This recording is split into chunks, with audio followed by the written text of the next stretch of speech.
There is a moment at the very end of regular show where the universe is collapsing, not metaphorically, not as a visual gag or a surreal punchline to some escalating workplace dispute. The universe is literally folding in on itself. Reality is being reduced to storyboard sketches, then to blank white nothing, and at the center of all of it are two brothers, one made of pure good and one made of pure evil, locked in a battle that has been happening every 14 billion years since the beginning of existence. And the thing that stops it, the thing that saves everything, is a hug. A simple, quiet, devastating hug. The evil one smiles. They both die. The universe resets one final time, but this time, it holds. That is how regular show ends. Not with a punchline, but with a cosmological sacrifice that reframes everything the show ever was. And that is what this video is about. Every villain regular show ever produced, ranked by power.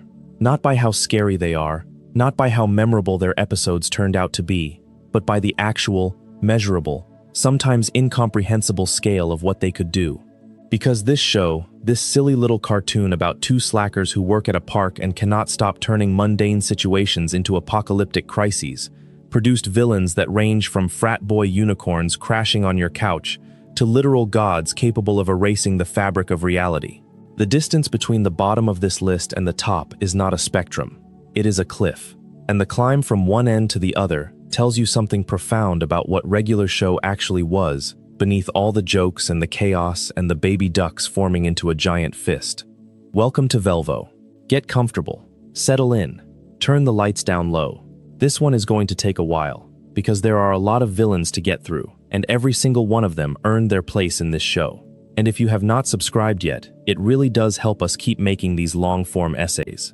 Hit that button, get cozy, and let us get into it. Regular show premiered on September 6th, 2010, on Cartoon Network.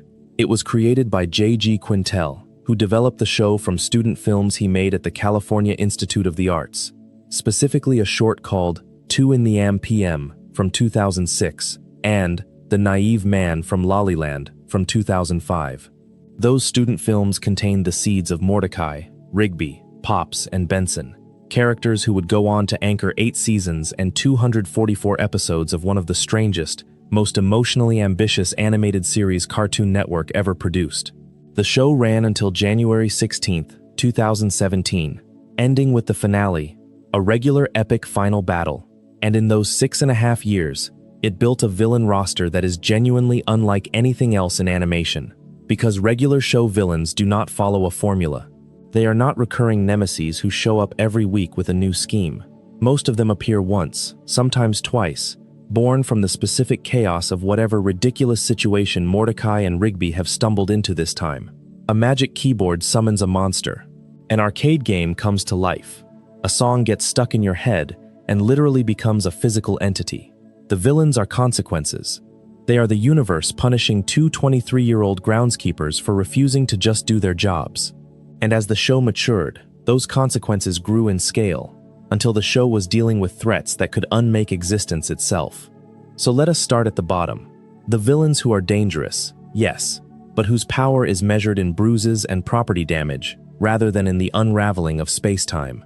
And let us work our way up, step by step, until we reach the thing that sits at the top of this list, the thing that makes every other villain on this show look like a minor inconvenience by comparison. The climb is worth it. Trust the process. But first, a note about how this ranking works. Power, in the context of regular show, is not a simple metric. It is not just about who can punch hardest or who has the most impressive energy blast. Power in this show operates on multiple axes simultaneously. There is physical power, the ability to cause direct damage. There is cosmic power, the ability to manipulate reality itself. There is institutional power, the ability to control systems and organizations. There is psychological power, the ability to manipulate minds and relationships. There is temporal power, the ability to persist across time. And there is thematic power, the weight that the show itself assigns to a villain's role in its larger narrative. A villain who scores high on one axis but low on others can be outranked by a villain who scores moderately across several axes. The Destroyer of Worlds has enormous physical power, but zero psychological depth. Death has virtually unlimited cosmic power, but operates within rules that constrain his threat level. The Night Owl has modest physical power but extraordinary temporal reach. When ranking these villains, the question is not simply who would win in a fight. The question is, who poses the greatest overall threat to the characters and the world they inhabit? Sometimes, the answer to those two questions is the same. Often, it is not. This distinction is important because it reflects the show's own understanding of danger. Regular Show is a show where a volleyball coach with a time tornado is more dangerous than a literal giant floating devil head who can shoot fire from his eyes. The show understands that the most dangerous threats are not always the most visually impressive ones. Sometimes, the most dangerous thing in the world is a person with a grudge and the tools to act on it. Sometimes, the most dangerous thing is patience. Sometimes, it is love, or the absence of it. The ranking reflects that complexity. It is not a simple power ladder. It is a map of the many ways a person, or an entity, or an idea can threaten everything you care about. The unicorns are, by any reasonable measure, the least powerful recurring antagonists Regular Show ever produced.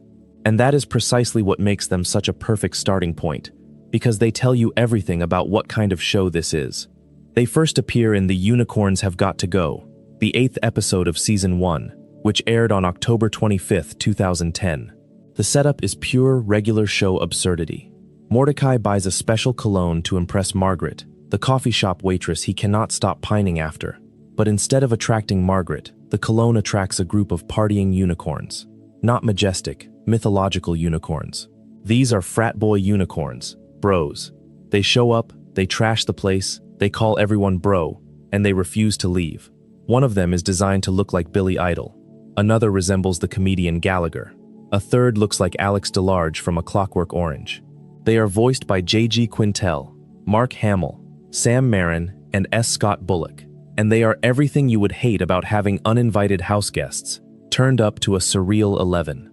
Their power level is essentially 0 on the cosmic scale. They are strong in the way that drunk, obnoxious people are strong, which is to say they can throw a punch and break your furniture, but they are not summoning portals to other dimensions or erasing people from existence. What makes them a threat is social. They are parasites. They latch onto Rigby because Rigby is the kind of person who mistakes their chaos for friendship, and they abuse that dynamic until Rigby himself has to be the one to push them out. The episode is, underneath the comedy, a story about recognizing when people in your life are using you. The unicorns do not have supernatural abilities. They do not have cosmic significance. They are just bad friends. And sometimes, especially when you are 23 and working a dead-end job and desperate for anyone to think you are cool, bad friends are the most dangerous thing in the world. But they are still unicorns, and they are still at the bottom of this list. Because the moment anyone with real power shows up, these guys would get vaporized. They returned in Exit 9B, the Season 4 premiere, as part of Garrett Bobby Ferguson Jr.'s army of revived villains, which we will get to later. Their presence in that army is almost comic. They are standing alongside entities that can bend reality, and they are just there, being bros. That is their ceiling. That is as high as they go. Think about what that means for a show that starts here. If the unicorns are the floor, then every villain above them represents an escalation, and Regular Show escalates further than almost any animated series in history. That is the journey we are on. But before we leave the floor entirely, there are a handful of other villains who occupy this same general tier. Threats that are physically dangerous, but contained in scope, born from specific situations, and unable to exist outside them. The Talking Hot Dogs from Meet Your Maker, the 6th episode of Season 1, which aired on October 11th, 2010, are sentient hot dogs who trap Mordecai and Rigby in a walk-in freezer. Their power is limited to their immediate environment. They are dangerous inside a meat locker. Outside of it, they are food. That contextual limitation is what defines the bottom tier of Regular Show villains. They are threats with boundaries, monsters with leashes, dangers that cannot follow you home. The British Taxi from Elo Governor, the first episode of Season 2, which aired on November 29, 2010, is similar. It is a possessed taxicab from a low-budget horror movie that somehow becomes real through the sheer intensity of Rigby's fear. The taxi itself is not particularly powerful. It is a car. It drives. It chases people. It has the ghost of a murdered cab driver inside it. But its existence, is entirely dependent on Rigby's fear. Once Rigby overcomes his paranoia, the taxi loses its hold. It is a villain whose power source is a single person's psychological state, and that makes it, in terms of raw threat, one of the least dangerous entities the show ever produced. The duck collector from A Bunch of Baby Ducks is worth mentioning here as well, though his position in the ranking is complicated by the fact that his episode also introduces one of the most powerful heroic forces in the show. The duck collector is a man obsessed with collecting ducks, specifically the baby ducks that Mordecai and Rigby have been raising. His personal threat level is minimal. He is a guy with a net, but his role in the show's larger mythology is significant because the baby ducks, in response to his threat, reveal their ability to fuse together into a giant duck-headed humanoid called Hyperduck by fist-bumping simultaneously. The duck collector is the catalyst for one of the most powerful transformations in the show, but he himself is nothing. He is the spark that lights the fuse, but the explosion has nothing to do with him. These bottom-tier villains share a common characteristic that separates them from everyone above them on this list. Their power is reactive. It exists only in response to specific circumstances, specific fears, specific environments. Take away the meat locker, take away the horror movie, take away the baby ducks, and these villains have nothing. The villains who rank higher generate their own power. They carry their danger with them. They do not need a context to be threatening. They are the context. The geese deserve their own mention here, because they occupy a slightly higher position than the other bottom-tier threats. The geese are a foursome of Canadian geese who repeatedly attempt to claim the park as their personal territory. They are the archenemies of the baby ducks, and their recurring appearances across multiple episodes, from A Bunch of Full-Grown Geese to Brilliant Century Duck Special, give them a narrative weight that most one-off villains lack. Like the baby ducks, the geese can fuse into a giant monster form, which immediately elevates them above every villain we have discussed so far. A giant, fused goose monster with superhuman strength and destructive capability is a meaningful threat. It took the baby duck's own giant form, upgraded with new abilities, to defeat them. The geese are the lowest-ranked villain on this list, who can match supernatural force with supernatural force, and that distinction marks the boundary between the bottom tier and the mid-tier of the ranking. But even the geese, for all their fused form power, are limited by their motivation. They want the park. That is it. They do not want to destroy the city. They do not want to conquer the world. They do not want to erase reality. They want a pond and some grass and the right to honk aggressively at anyone who comes near. Their ambition is small, and in a power ranking, ambition matters. A villain who could destroy the world but only wants a park is still, functionally, a park-level threat. The geese have the power to cause serious damage, but they lack the vision to use that power on a larger stage. They are powerful but provincial, and that keeps them near the bottom. There is a villain in the Season 2 episode, Rage Against the TV, who embodies a very specific kind of frustration. The hammer is, in the most literal sense, a video game enemy who becomes real. But unlike the Destroyer of Worlds, who we will discuss later, the hammer does not arrive through supernatural means. He is, in the fiction of the episode, simply the final boss of a retro video game that Mordecai and Rigby are trying to beat. The episode aired during Season 2, and it is one of those early regular show episodes where the line between the mundane and the insane is still being drawn.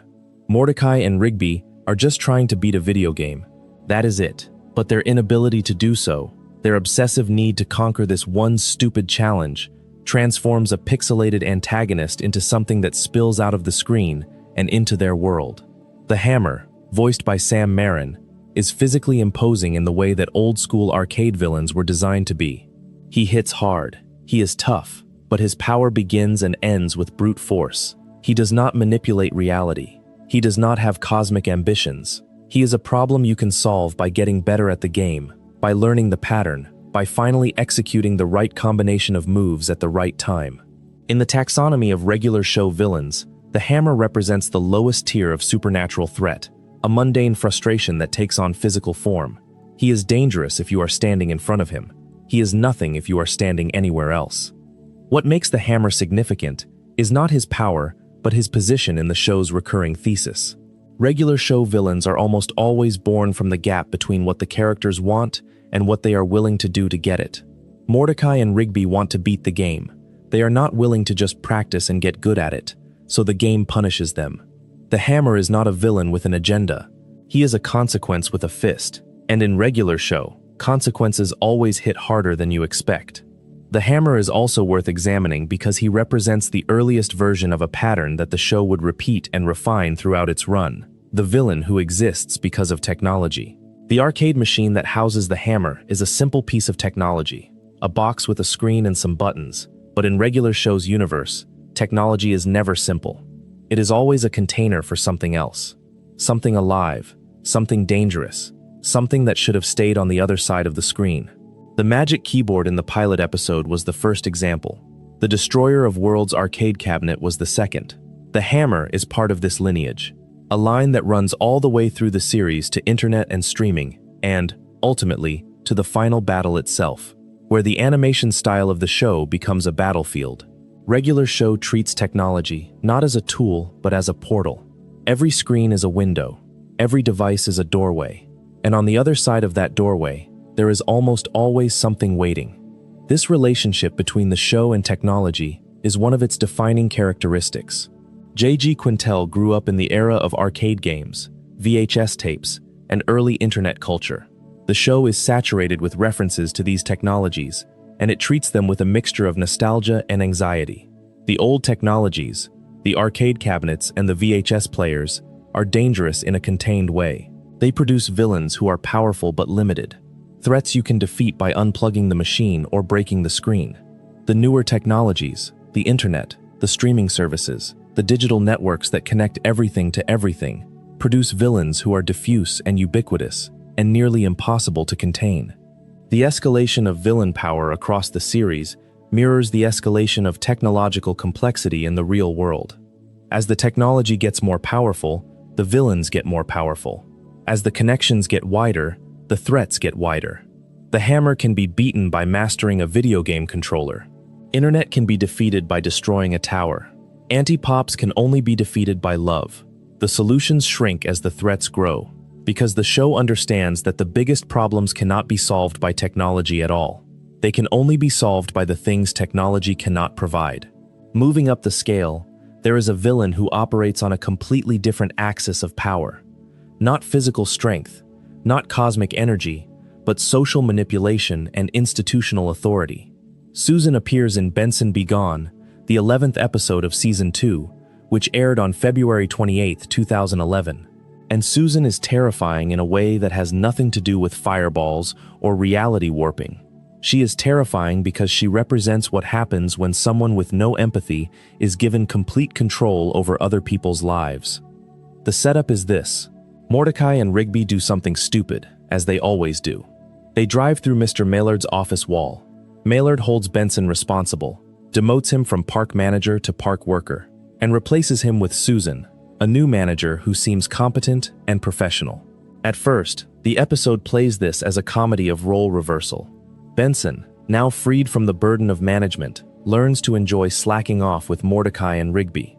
He loosens up. He has fun. And in the background, Susan tightens her grip. The turn happens gradually, then all at once. Susan does not just manage the park, she consumes it. She forces the workers to labor relentlessly, and as they work under her control, they begin to physically transform into copies of herself. Their faces remain, but everything else becomes Susan.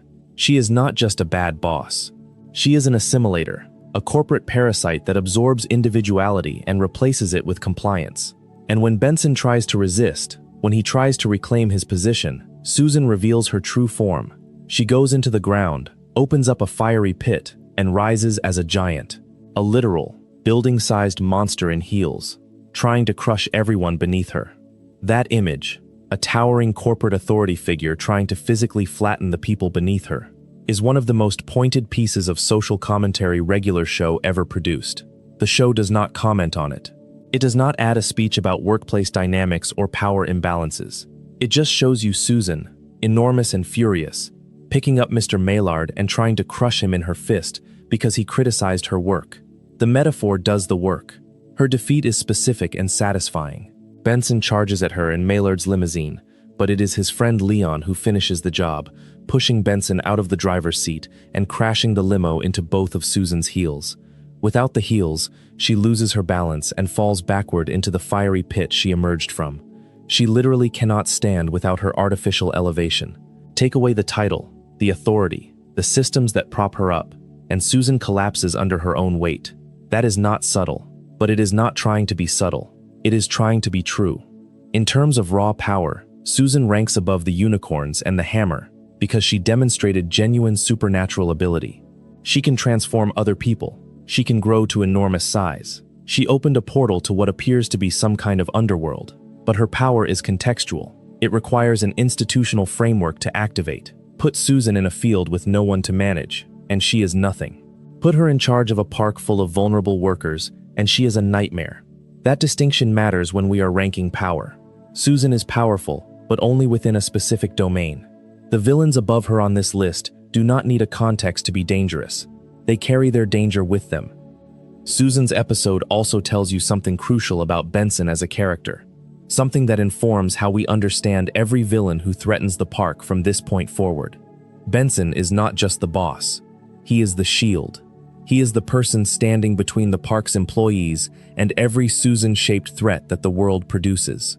His anger, his constant frustration with Mordecai and Rigby, his seemingly irrational obsession with making them do their jobs, all of it makes sense when you understand what happens the moment Benson is not there.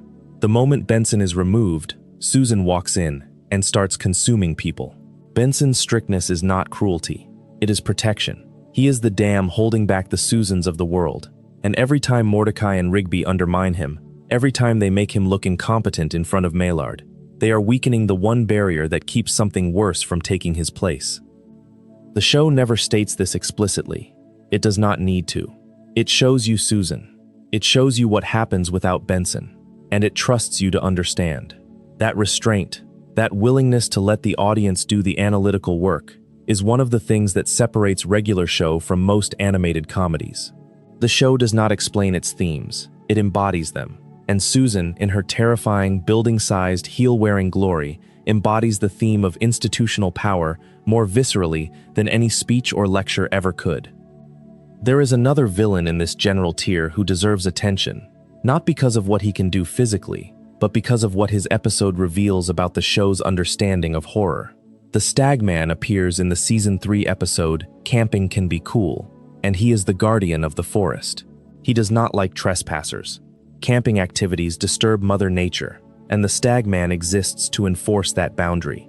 He is a deer-man humanoid, half animal and half person, and his power is tied to the natural world he protects. The Stagman is not particularly powerful in terms of raw force. He is strong, he is fast, he is at home in the woods in a way that the park crew could never be.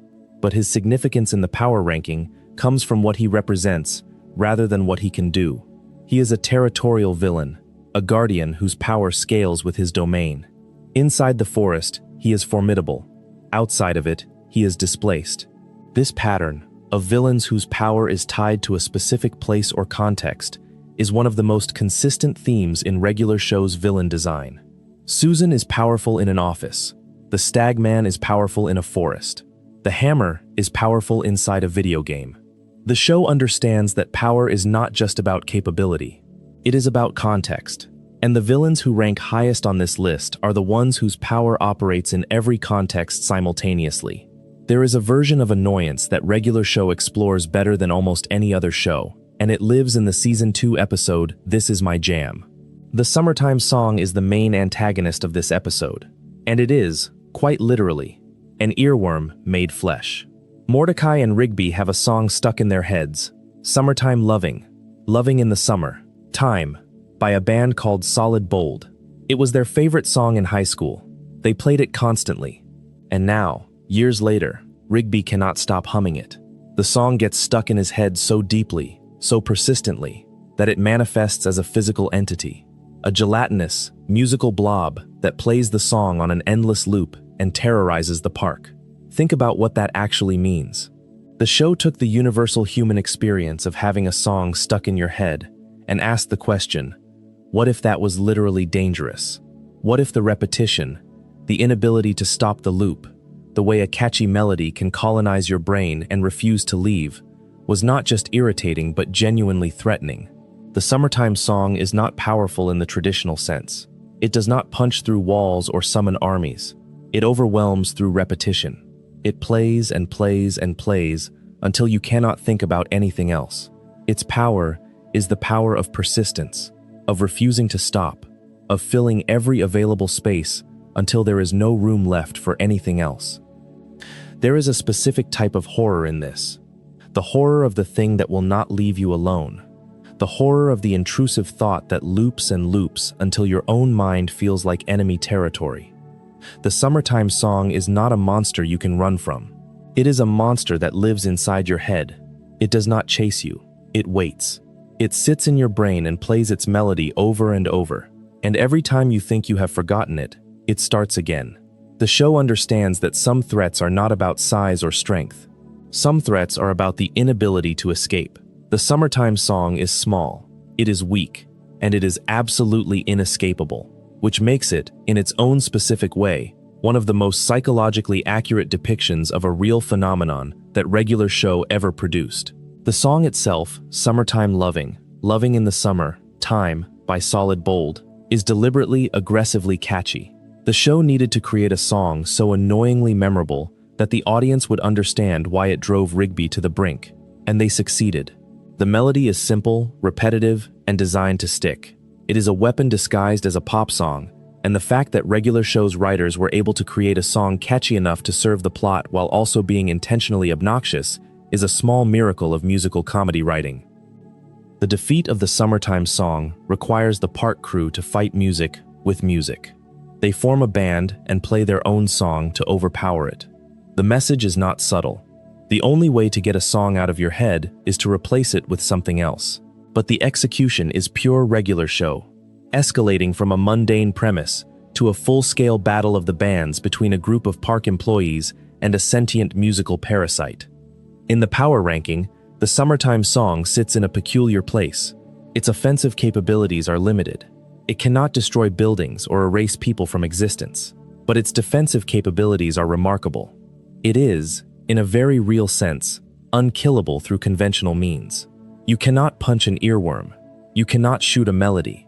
You have to beat it at its own game, and that requires creativity and coordination that most of the characters on this show struggle to achieve.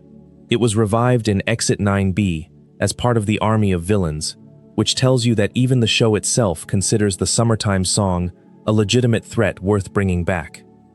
Now we arrive at something genuinely unsettling. Peeps is the main antagonist of the 4th episode of Season 2, titled simply Peeps, and the premise is one of the show's most effective explorations of surveillance and paranoia. Benson, frustrated beyond measure by Mordecai and Rigby's constant slacking, buys a surveillance system to track their every move. But the system is not enough. They keep finding ways around it. So Benson upgrades, and upgrades, and upgrades again, until he accidentally summons Peeps, a giant floating eyeball entity with multiple smaller eyes covering its surface. Peeps is hired to watch Mordecai and Rigby, but it does not take long before Peeps begins watching everyone. Every moment, every private conversation, every quiet second that someone thought belonged only to them. Peeps is not malicious in the way that most villains are malicious. He does not want to destroy the park or hurt anyone. He just wants to watch. He wants to see everything, know everything, observe everything, and his power lies in the fact that once he is watching, you cannot make him stop. The resolution comes through a staring contest. Mordecai challenges Peeps directly. If Mordecai wins, Peeps leaves. If Peeps wins, he gets to take everyone's eyes. Not metaphorically, physically, with an ice cream scooper and a needle. That escalation from annoying surveillance to "I will scoop out your eyes" is peak regular show. The show presents the stakes in a completely matter-of-fact way, as though this is a perfectly reasonable wager between a 23-year-old blue jay and a giant floating eyeball. Rigby ultimately saves the day by blinding Peeps's eyes with a laser pointer, causing him to blink and lose the contest. Peeps's power is significant because it is absolute within its domain. He can see everything. There is no hiding from him, no corner of the park or the city or possibly the world where his gaze does not reach. But his power is purely observational. He watches. He does not act. He does not destroy. He does not create. He is a god of seeing and nothing else. That makes him powerful in a very specific way and completely powerless in every other way. In a fight, Peeps would lose to almost anyone on this list. In a surveillance competition, he would beat everyone, including the actual cosmic entities that appear later. His power is narrow but absolute, and that narrowness is what keeps him in the middle of this ranking rather than closer to the top. Peeps also serves as one of the show's most effective metaphors, and it is worth lingering on that for a moment. The episode aired in 2011, years before the full weight of the surveillance economy had entered mainstream conversation. Edward Snowden's revelations about NSA surveillance would not come until 2013. The Cambridge Analytica scandal would not break until 2018. And here is Regular Show, in 2011, telling a story about how the desire for control inevitably leads to surveillance, how surveillance inevitably becomes invasive, and how the only way to resist it is to confront it directly and refuse to blink. The show did not know it was being prophetic. It was just telling a funny story about a giant eyeball. But the story it told would become increasingly relevant with every passing year. And the fact that it told it so clearly, so directly, without jargon or pretension, is a testament to the show's ability to embed genuine insight inside absurd premises. The ice cream scooper detail is the part that stays with you, not the surveillance, not the paranoia, the specific, visceral threat that if Mordecai loses the staring contest, Peeps will take everyone's eyes with an ice cream scooper and a needle. That is the show's way of making the abstract concrete. Surveillance is a concept. Losing your eyes to an ice cream scooper is a nightmare. Regular Show understood that the way to make people feel the danger of an idea is to give that idea a body, a face, and a grotesque, specific threat that you cannot think about without flinching. Peeps is the surveillance state with an ice cream scooper, and that image, once you see it, stays. There is a specific kind of villainy that comes not from malice but from ego, and Regular Show explores it with surgical precision through the character of Garrett Bobby Ferguson. GBF first appears in the Season 2 episode High Score, and the premise is deceptively simple. Mordecai and Rigby are about to break the universal high score on an arcade game called Broken Bones. They are on the verge of achieving something, which, in the context of their small, aimless lives, feels enormous. And then a giant, disembodied, bearded floating head crashes through the wall of the coffee shop and introduces himself as Garrett Bobby Ferguson, the holder of the record they are about to break. The episode aired during Season 2, and GBF is voiced with a kind of petulant fury that makes him simultaneously intimidating and pathetic. He is based on real-life video game record holder Billy Mitchell, a fact that led Mitchell to actually sue Cartoon Network, though the case was dismissed by a New Jersey court in 2015 on First Amendment grounds. GBF is, in the fiction of the show, a giant floating head from outer space. He has limbs that can grow out of his head when needed. He can fly. He can project his voice across entire rooms. But his primary weapon is not physical. It is psychological. GBF tricks Mordecai and Rigby into throwing the game. He begs, he pleads. He makes them feel guilty about breaking his record. And when they hesitate, when they consider being nice, he reveals the truth. He was manipulating them the entire time. He does not even care about the game that much. He claims it is just a hobby. He does not have a wife. Everything he presented as a reason for sympathy was a lie designed to protect his ego. The high score is all he has, and he will say anything, do anything, become anything to keep it. That is a very human kind of villainy, wrapped in the body of a giant alien head.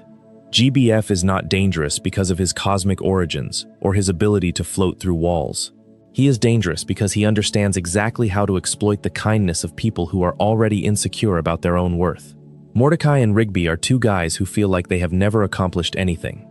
The high score was going to be their thing, their one victory. And GBF took it from them not with force but with manipulation. In terms of raw power, GBF is formidable. He is a massive, floating alien entity with limbs that extend from his head and enough physical presence to intimidate anyone in a room. When Mordecai and Rigby ultimately beat his score, he explodes. Literally. He cannot handle the blow to his ego, and his physical form detonates.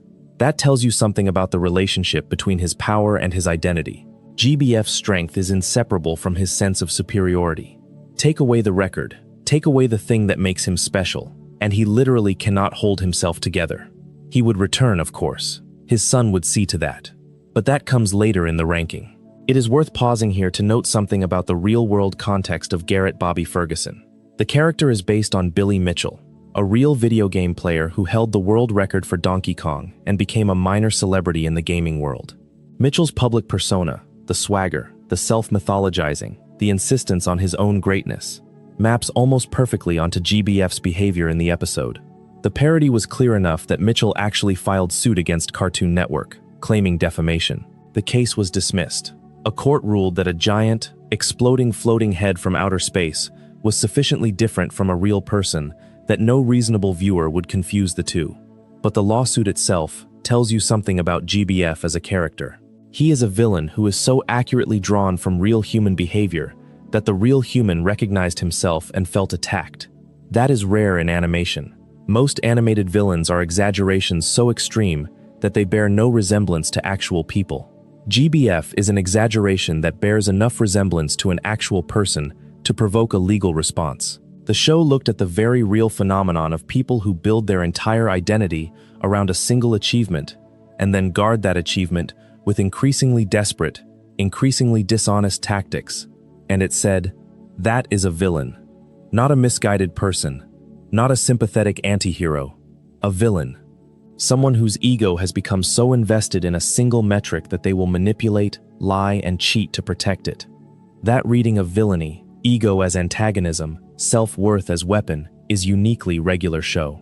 The show does not need its villains to be evil in the traditional sense. It needs them to be broken in a specific way, and GBF is broken in the most human way possible. He is a person who has nothing except a high score, and the prospect of losing that high score threatens him so profoundly that he would rather manipulate two strangers than face the possibility of being ordinary. The show produced a villain in its third season that operates on a level of threat that most of the previous entries on this list cannot touch. Doom-Mageddon is a computer virus, the main antagonist of the Season 3 episode Skips vs. Technology. The premise is characteristically absurd. Skips, the immortal Yeti who serves as the park's handyman and who has spent centuries mastering every physical skill imaginable, is confronted with something he cannot punch his way through. A computer. A simple, ordinary computer that has been infected with the Doom-Mageddon virus. And Skips, for all his immortal wisdom, does not know how to use technology. The virus itself is a living entity, a digital consciousness that takes possession of Tecmo, a half-man, half-machine character who tries to help Skips fix the computer. Once Doom-Mageddon takes over Tecmo's body, it attempts to use him as a vessel to bring about, as its name suggests, a digital apocalypse. The power of Doom-Mageddon is not physical, it is infrastructural. In a world increasingly dependent on technology, a virus that can possess both machines and the people connected to them represents a threat that scales with civilization itself. The more connected the world becomes, the more dangerous Doom-Mageddon becomes. Skips defeats the virus not through technology, but through the one thing he understands better than anyone: brute, physical, old-fashioned force, applied to the right target at the right time. He does not hack the virus. He does not write countercode. He punches it. And somehow, in the logic of regular show, that works. The episode is a love letter to the idea that some problems, no matter how modern they seem, can still be solved by the oldest methods. But it is also an acknowledgement that those methods are becoming less reliable. Skips won this time. The next virus might not be so accommodating. Doom-Mageddon ranks here because its potential power is enormous, but its demonstrated power is contained. It took over one person. It threatened one location. A more successful version of this villain, one that got past Skips and spread beyond the park, could have been catastrophic. But potential is not the same as achievement, and in a power ranking, we have to judge what a villain actually did, not just what it could have done. The episode also functions as one of the show's most affectionate character studies of Skips. Skips is immortal. He has been alive for centuries. He has fought Klorgbane. He has arm-wrestled death. He has seen civilizations rise and fall, and he cannot figure out how to send an email. The comedy of Skips versus technology comes from the gap between Skips's extraordinary capabilities and his mundane limitations. He is the most physically and supernaturally capable character on the show, and he is defeated by a computer. Not by the virus, by the computer itself, by the basic act of typing and clicking and navigating a screen that every teenager in the audience can do without thinking. That gap between what Skips can do and what Skips cannot do is one of the show's most consistent sources of both comedy and pathos. Skips is ancient. He has lived through centuries of human history, and none of that experience prepared him for the 21st century. His immortality, the thing that makes him the park's most valuable asset, is also the thing that makes him the most out of touch. He has been alive so long that the world has changed around him in ways he cannot adapt to. Doom-Mageddon exploits that specific vulnerability. It attacks through the one medium Skips does not understand, and the fact that Skips ultimately defeats it through brute force, through punching a computer virus, is both hilarious and poignant. He wins the only way he knows how, the old way, the physical way, and the show lets him have that victory while quietly acknowledging that the old ways are running out of problems they can solve. There is a conversation to be had about what Doom-Mageddon represents in the context of 2012, when the episode aired. Cybersecurity was beginning to enter mainstream consciousness. The Stuxnet worm had been revealed. Anonymous was making headlines. The concept of a computer virus that could cross from the digital world into the physical world, that could possess a person and use them as a vessel for its own destructive agenda, was not far from the anxieties that the real world was grappling with. Regular Show, characteristically, took that anxiety and made it literal.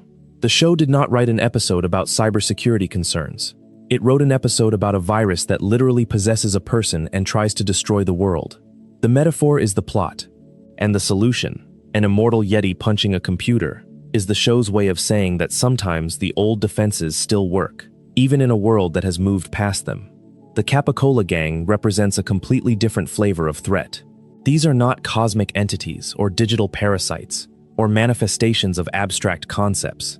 These are criminals, old-school, organized, rational criminals who happen to be animatronic animals.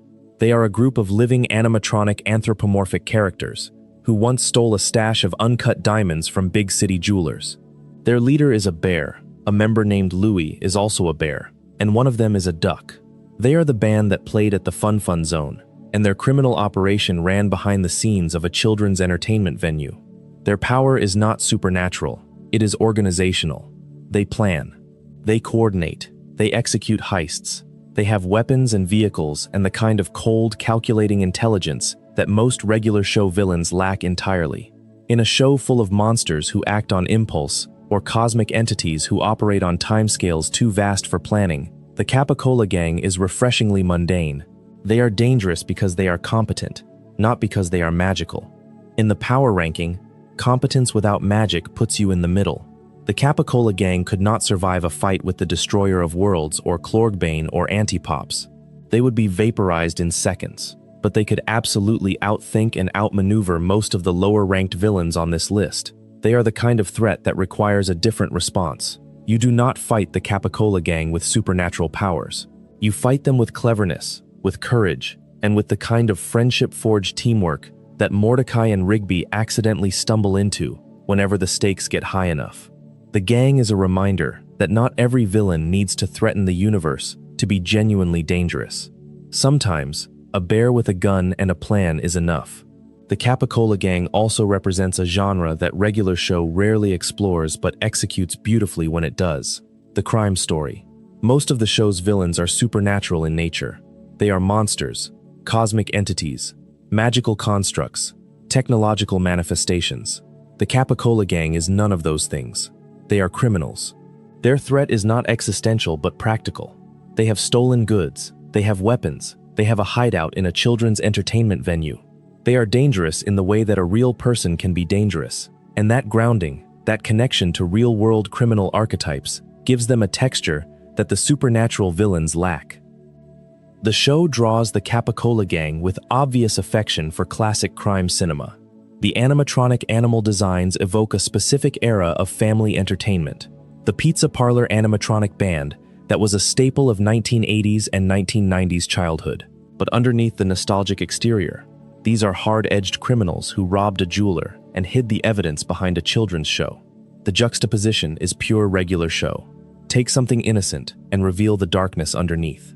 Take something familiar and make it threatening. The animatronic bear singing children's songs by day and fencing stolen diamonds by night is a more disturbing image than any fire-breathing devil head because it corrupts something you trusted. The destroyer of worlds looks dangerous. The Capicola gang looks friendly. And the friendly face hiding a criminal enterprise is, in many ways, more unsettling than the obvious monster. There is a character in regular show who occupies a unique position in the show's mythology. Gene is not a monster. He is not a cosmic being. He is not even, in most of his appearances, particularly violent. Gene is a vending machine. Specifically, he is the park manager of East Pines, the rival park that competes with Benson's park throughout the series. He first appears in the Season 3 episode Prankless, and his role in the show is less villain and more nemesis.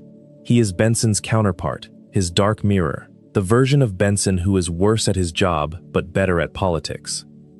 Gene's power is institutional. He controls a park, a staff, a budget, a set of resources that he deploys not to destroy the world but to humiliate Benson. He wages prank wars. He schemes to win inter-park competitions. He manipulates situations to make East Pines look good and the park look bad. In the episode Thomas Fights Back, he serves as the main antagonist again, escalating his rivalry with Benson into something that threatens the park's very existence. But here is where Gene gets interesting. Despite being Benson's rival, despite spending multiple episodes trying to undermine and embarrass the park, Gene is not irredeemable. In the Christmas special, the Season 4 episode that aired on December 3, 2012, Gene actually helps Benson and the park workers when they need to destroy an evil Christmas box in a lava pit on East Pines property. He puts aside the rivalry when something genuinely dangerous threatens both parks. In Park Manager's Lunch, we see the beginning of Gene's transformation from enemy to frenemy. The rivalry softens, the hatred fades. What remains is a kind of grudging respect between two middle managers who both know that their jobs are harder than anyone gives them credit for. Gene's power ranking is complicated because his power is entirely social and institutional. He cannot throw fireballs. He cannot erase people from existence. But he can close your park. He can take your funding. He can turn your bosses against you. In the real world, that kind of power is often more dangerous than any superpower. Gene is a reminder that regular show, for all its cosmic escalation, never forgot that the most common villains in most people's lives are not demons or gods. They are the person at the next desk who wants your job. Gene's evolution across the series also demonstrates something about how regular show treats its recurring characters. Unlike most animated comedies, where recurring antagonists remain static, Gene changes. He grows. He softens. The prank war in Prankless gives way to grudging cooperation in the Christmas special, gives way to something approaching genuine friendship in later episodes. The vending machine who started as a one-dimensional rival becomes a three-dimensional character with his own insecurities, his own pressures, his own reasons for being the way he is. That willingness to let villains evolve is one of regular show's most underappreciated qualities. Gene is not the only example.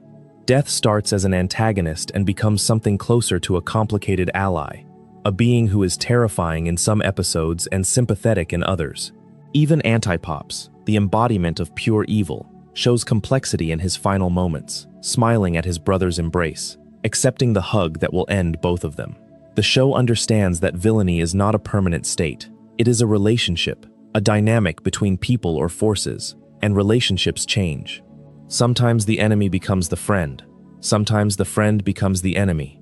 Sometimes, in the case of Thomas, or rather Nikolai, both things happen simultaneously, and the character exists in a space that is neither villain nor hero, but something more complicated and more human than either label allows. This nuance matters because it makes the show's genuine villains, the ones who do not evolve, who do not soften, who remain threats from first appearance to last, that much more impactful. GBF does not evolve. He explodes. Quillgin does not soften. He attempts genocide. Klorgbane does not change. He is the same destructive force he has always been. the same mace, the same indifference. When the show commits to a villain being irredeemable, you believe it, because you have seen what redemption looks like in this world. You have seen Gene change. You have seen Death become a father. You know that regular show gives its characters the chance to grow. And when a character refuses that chance, when a character stays dark and stays violent and stays committed to destruction, that refusal carries weight. The choice not to change becomes the defining characteristic. And that choice, in a show that celebrates growth and connection above all else, is the most damning characterization possible. Now we arrive at a villain who represents a genuine escalation in threat level. Party Pete is the titular antagonist of his own episode, Party Pete, and his power is exactly what it sounds like. He is the life of the party. Literally. He is a humanoid figure who exists to make parties as extreme and as out of control as possible, and his power scales with the intensity of the celebration around him. The more people party, the stronger he gets. The louder the music, the wilder the crowd, the more energy he absorbs until he reaches critical mass and detonates. Party Pete's power is parasitic. He feeds on the energy of social gatherings and converts it into destructive force. His defeat requires not fighting him but stopping the party, which is the last thing Mordecai and Rigby want to do. They summoned him because they wanted a good party. They got one, and the cost of that party is a humanoid bomb who will level the park if they do not shut everything down. In the power ranking, Party Pete sits comfortably in the middle tier. His destructive potential is real and significant. He can cause enormous physical damage, but it is entirely dependent on external conditions. Without a party, without music, without a crowd to feed off, Party Pete is nothing. He is a battery that needs other people to charge him. That dependency is his ceiling. The villains above him on this list generate their own power. Party Pete borrows his. There is something deeper to Party Pete's villainy that is easy to overlook. He is summoned. Mordecai and Rigby do not stumble into him accidentally. They seek him out deliberately because they want something they are not willing to earn through their own effort. They want a great party, but they do not want to do the work of making a party great. They want the energy without the labor. They want the result without the process. And Party Pete is the embodiment of that shortcut. He gives you exactly what you asked for, and the bill comes due in the form of an explosion. This pattern, the shortcut that becomes the crisis, is the engine that drives almost every regular show villain. The magic keyboard in the pilot, the cologne that summons unicorns, the arcade game that should have stayed unplugged, the surveillance system that should never have been upgraded. The characters want something. They take the easy path. The easy path becomes the antagonist. Regular show is, at its core, a morality play about the cost of cutting corners. Not in a preachy way, not in a "and the lesson is" way, but in a "the universe will literally try to kill you if you do not do your job properly" way. Party Pete is one of the purest expressions of this thesis. You want the fun without the work? Here is your fun. It is going to detonate in about 15 minutes. The connection between the show's villains and its central theme of responsibility is one of the things that elevates regular show above other animated comedies of its era. In most shows, villains are external threats that happen to the protagonists. In regular show, villains are internal consequences that the protagonists create. The characters are not victims of their villains. They are authors of them. Mordecai and Rigby do not have bad luck. They have bad habits. And the villains are what happens when those habits collide with a universe that has a zero-tolerance policy for irresponsibility. This dynamic makes the show's approach to power especially interesting. The most powerful villains on this list are not created by Mordecai and Rigby. Anti-Pops existed before them. Klorgbane existed before them. Death existed before them. The lower-ranked villains, the ones the characters summon through laziness or ego or impulsiveness, are manageable, dangerous, but containable. It is only when the characters encounter threats that exist independently of their choices, threats that were there before them and will be there after them, that the show reaches its most profound and most terrifying territory. The universe Mordecai and Rigby inhabit is not just punishing them for their mistakes.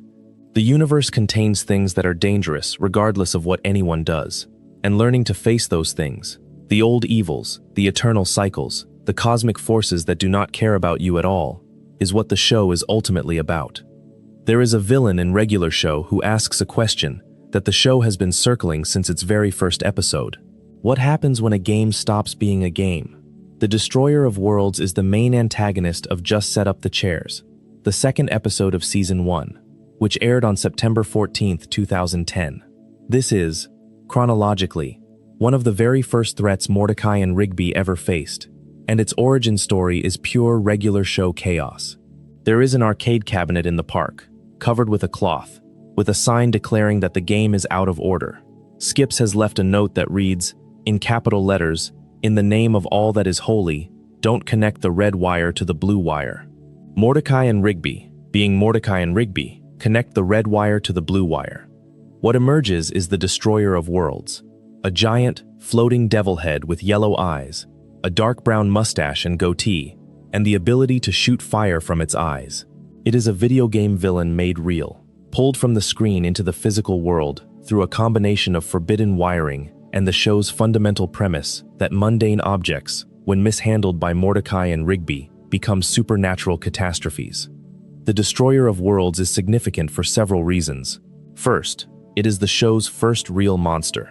The pilot episode, The Power, dealt with a magic keyboard and its consequences. But the Destroyer of Worlds is the first time the show presents a villain who exists solely to destroy. It has no personality. It has no motivation beyond its name. It destroys worlds. That is what it does.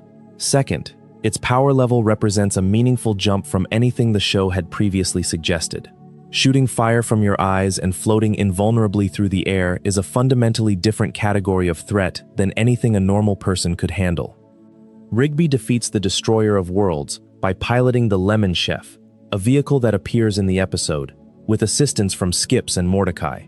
The villain was later revived by Garrett Bobby Ferguson Jr. in Exit 9B, but was again destroyed by the Lemon Chef. Its reappearance in that episode confirms that the show considers it a significant enough threat to include in its ultimate villain lineup. In the power ranking, the Destroyer of Worlds sits above the mid-tier villains because of its raw destructive output. Fire projection, flight, and apparent invulnerability to physical attacks put it in a weight class that characters like Jean and the Capicola gang simply cannot compete with, but it lacks intelligence, strategy, or versatility. It destroys. That is all it does. And in a ranking where the top entries can bend reality, erase existence, and reset the universe, pure destruction without finesse only gets you so far. That said, there is something almost poetic about the Destroyer of Worlds being the show's first true villain. The very second episode of regular show introduced a creature whose name is a statement of intent. Not a destroyer of parks, not a destroyer of cities, a destroyer of worlds. The show was telling you, from its earliest moments, that it was not going to stay small. That the stakes were always going to escalate beyond anything reasonable. That two slackers at a park were going to end up facing things that threatened everything. The Destroyer of Worlds was a promise, and the show kept that promise, over and over, for 8 seasons. Now we move into territory where the villains stop being inconveniences and start being existential problems. The Night Owl is the main antagonist of the Season 2 episode, The Night Owl, and his power is unlike anything we have discussed so far. He is not a monster. He is not a magical entity. He is a radio DJ, a local celebrity, a guy with a microphone, and a contest, and an ego so enormous that it bends reality around it. Not through supernatural means, but through the sheer, pathological force of his need to be remembered. The contest is simple. The Night Owl offers a vintage 1970s Dodge Challenger to the last person standing on top of a huge billboard. Mordecai, Rigby, Muscleman, and High Five Ghost all enter. They cooperate, planning to share the car. And when the Night Owl realizes that the remaining contestants are going to split the prize, rather than give him the dramatic, competitive showdown he craves, he freezes them, all of them, in liquid nitrogen. He cryogenically preserves 4 people against their will because their cooperation was less entertaining than their competition. Let that sit for a second. A radio DJ, motivated entirely by the desire for eternal fame, freezes 4 people and keeps them preserved for thousands of years. By the year 4224, the Night Owl has achieved his goal. He is monumentally famous. He has a museum built around the contest. His head and mind are preserved in an owl-shaped robotic body.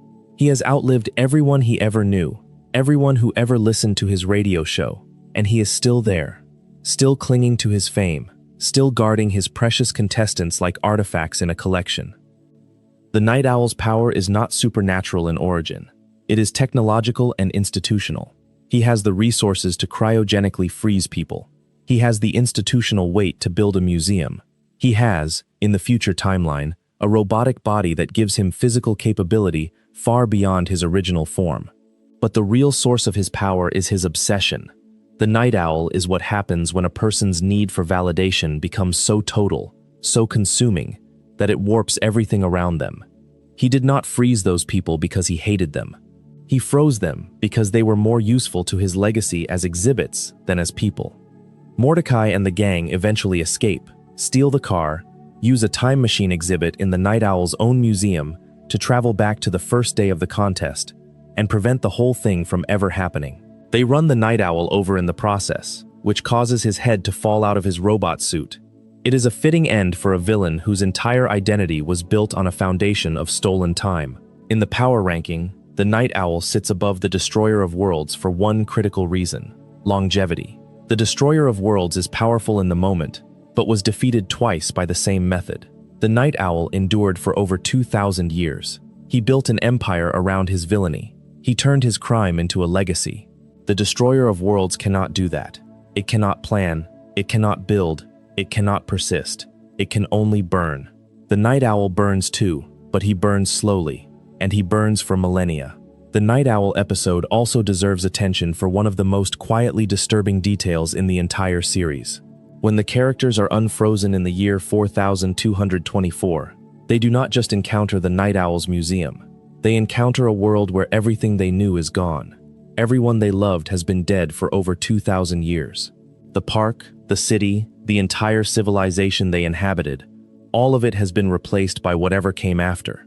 If the characters had not found the time machine, if they had been unable to travel back to the past, they would have been stranded in a future where they were artifacts, relics, historical curiosities preserved in liquid nitrogen by a man who valued their entertainment value more than their humanity. The Night Owl does not seem to understand this, or if he does not care. In the future, when Mordecai and the others confront him, the Night Owl is genuinely confused that they are upset. He gave them a role in history. He made them famous. In his mind, being frozen for eternity in his museum is a gift. He has been alone with his fame for so long that he has forgotten what being a person means. Fame is all that remains of him, all that he values, all that he can even comprehend. He cannot understand why someone would choose to be a person over being a legend. That is a very specific kind of madness, and regular show depicts it without judgment. The show does not tell you that the Night Owl is wrong. It shows you what he chose, and lets the horror speak for itself.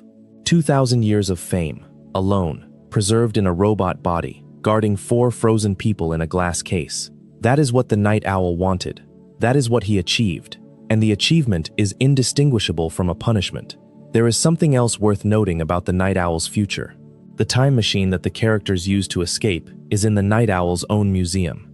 He built a time travel exhibit as part of his monument to himself, which means the Night Owl, in his arrogance, created the tool that would be used to undo his entire plan. His vanity was so total that he could not imagine anyone using his own exhibits against him. He displayed the means of his defeat as a trophy. That is not just hubris. That is the kind of blindness that only comes from spending millennia inside a feedback loop of self-congratulation. The Night Owl was so certain of his own importance that he could not conceive of anyone being clever enough to use his resources against him. And that certainty, that absolute inability to imagine his own failure, is what made him beatable. If you are finding this trip through the show's villains as fascinating as I do, subscribing to the channel is the best way to support more videos like this one. There is a scene in the Christmas special that most people remember as a holiday episode and then move past. But Quillgin, the villain of that episode, deserves more scrutiny than he typically receives, because his plan, when you strip away the Christmas wrapping, is genuinely one of the most horrific things any regular show villain ever attempted. The Christmas special is the 9th episode of Season 4, which aired on December 3rd, 2012. It is a half-hour special, longer than the show's typical 11-minute format, and it uses that extra time to build a villain who is more complex, and more dangerous than his elfin appearance suggests. Quillgin was Santa Claus's lead toy designer. His life's work was a single, ambitious project, a present that would give children whatever they wanted most. The idea was pure, the execution was not. Quillgin used dark magic as a key component of the box, and when it was tested, people turned evil. The box did not grant wishes innocently, it corrupted. It brought out the worst in everyone who touched it. Santa ordered his elves to destroy Quillgin's creation, and in doing so, destroyed the thing Quillgin had devoted his entire existence to building. That is the origin story.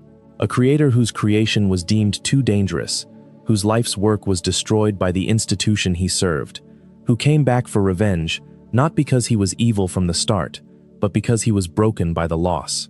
Quillgin is, in many ways, the most sympathetic villain regular show ever produced, at least in his backstory.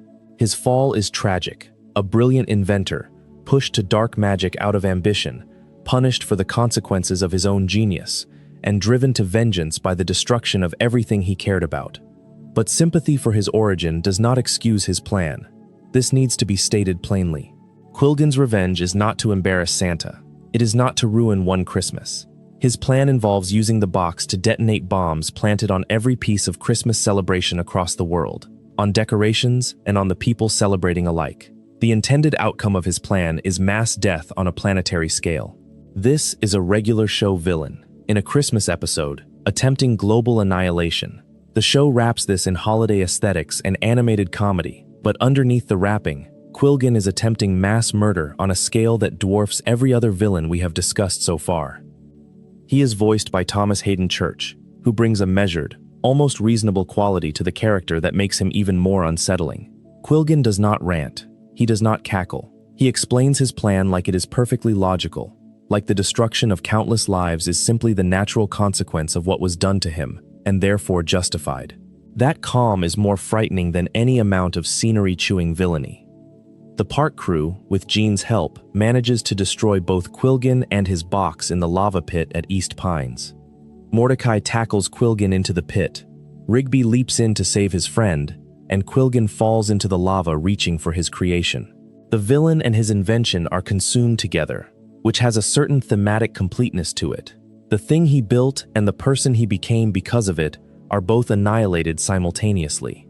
You cannot separate the creation from the creator. Destroy one, and you must destroy the other. In the power ranking, Quillgin sits high above the mid-tier villains because of the sheer scale of his intended destruction. His plan, if successful, would have killed more people than any other villain on this list, except the cosmic tier threats at the very top. The box itself is powerful. It corrupts anyone who touches it.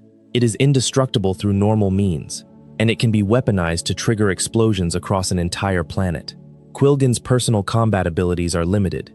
He is, after all, an elf. But power is not just about what you can do with your fists. It is about what you can do with the tools at your disposal. And Quillgin's tool was a planet-killing bomb disguised as a Christmas present. That is the kind of show regular show was. A Christmas episode where the stakes are global extinction. A holiday special where the villain's plan is not to steal presents, but to murder everyone who has ever received one. The tonal range of this series is staggering, and Quillgin is one of the clearest examples of how far the show was willing to go beneath its colorful, comedic surface. The fact that Gene helps defeat Quillgin is one of the show's most satisfying character moments. Gene, the vending machine park manager who has spent multiple episodes trying to humiliate and undermine Benson, sets aside the rivalry when a genuine threat emerges. He allows the park crew access to East Pines lava pit, the one place where Quillgin's indestructible box can be destroyed. The vending machine who spent his career sabotaging another park becomes the key to saving the world. That character turn only works because the show took the time to build Gene as a real character, not just a one-dimensional rival. His decision to help is not a betrayal of his character. It is an extension of it. Gene is petty, but he is not evil. He wants to beat Benson, not destroy the world. And when the distinction between rivalry and villainy is tested, Gene knows which side of the line he stands on. Quillgin's destruction in the lava pit carries an additional weight that the episode does not spell out, but that the audience can feel. The box, the creation that drove him to madness, The life's work that was destroyed and rebuilt and twisted into a weapon goes into the fire with him. Creator and creation are annihilated together. The thing he built and the thing he became are both reduced to nothing. There is no separating Quillgin from his invention. The box made him who he is, and who he is made the box what it is. They are one entity, and the destruction of either requires the destruction of both. Thomas Hayden Church's voice performance deserves specific mention. Church brings a quality to Quillgin that most animated villains lack entirely: restraint. Quillgin does not shout. He does not rant. He explains his plan in measured, reasonable tones, as though mass murder is simply the logical next step in a chain of events that anyone would understand if they just thought about it carefully enough. That calm is more unsettling than any amount of theatrical villainy. It suggests a mind that has moved past anger, past grief, past any emotion that might be talked through or resolved, and arrived at a place of pure, cold certainty. Quillgin is not angry anymore. He is finished. He has processed everything he needs to process, and arrived at the conclusion that countless people need to die. The processing is complete. The emotions have been handled. All that remains is the execution. And that calm finality, that sense of a person who has thought it through and is at peace with mass murder, is the most frightening thing regular show ever put in a Christmas episode. Now we arrive at a character who is, in many ways, the most complicated entry on this list. Death is the grim reaper of the regular show universe, and his relationship with the concept of villainy is uniquely ambiguous. He first appears in the Season 2 episode Over the Top, which aired on May 23, 2011. The setup is this. Skips accidentally kills Rigby during an arm wrestling match. Rigby was cheating, using a device called a Playco Arm Boy to enhance his strength, and when Skips, in a fit of competitive rage, slams Rigby's arm down, the force kills him. Just like that, Rigby is dead, and the only way to bring him back is for Skips to arm wrestle Death himself. Death's design is based on Motorhead vocalist and bassist Lemmy Kilmister. He has a British accent, Lemmy's signature facial moles and sideburns, and an undead appearance with greenish-white skin and a slim, skeletal frame. Rigby once compared the skin flaps around his jaw to shredded Parmesan, which is both disgusting and weirdly accurate. Death is not a mindless force of nature. He is a person. He has a wife. He has a child named Thomas. He has hobbies and opinions, and a personality that veers between genuinely menacing and surprisingly relatable. In Over the Top, Death is the antagonist because he has Rigby's soul and will only return it if Skips can beat him at arm wrestling. Death has a comically muscular right arm, apparently because he has been training it specifically to beat Skips, his self-described arch-nemesis. The episode plays this rivalry for both comedy and genuine tension. Death is not evil in the way that Quillgin is evil, or that Antipops is evil. Death is doing his job. People die. He collects them. That is the system. The fact that Skips is trying to circumvent that system does not make Death a villain. It makes him an obstacle, a force of nature with a personality, a cosmic constant that happens to enjoy arm wrestling. Death returns in multiple episodes throughout the series. In Dead at 8, he appears with his wife and child, and the plot involves Mordecai and Rigby babysitting Death's son Thomas, while Death handles his duties. If they successfully put Thomas to bed before 8, Death will spare Muscle Man's soul, which he has come to collect. If they fail, Muscle Man goes in his wife's jewelry box. The episode is simultaneously a parody of babysitting comedies and a genuine exploration of Death as a domestic figure, a father who has a hard job and just needs someone to watch his kid for a few hours. Death's power is virtually limitless within his domain. He is the personification of Death itself.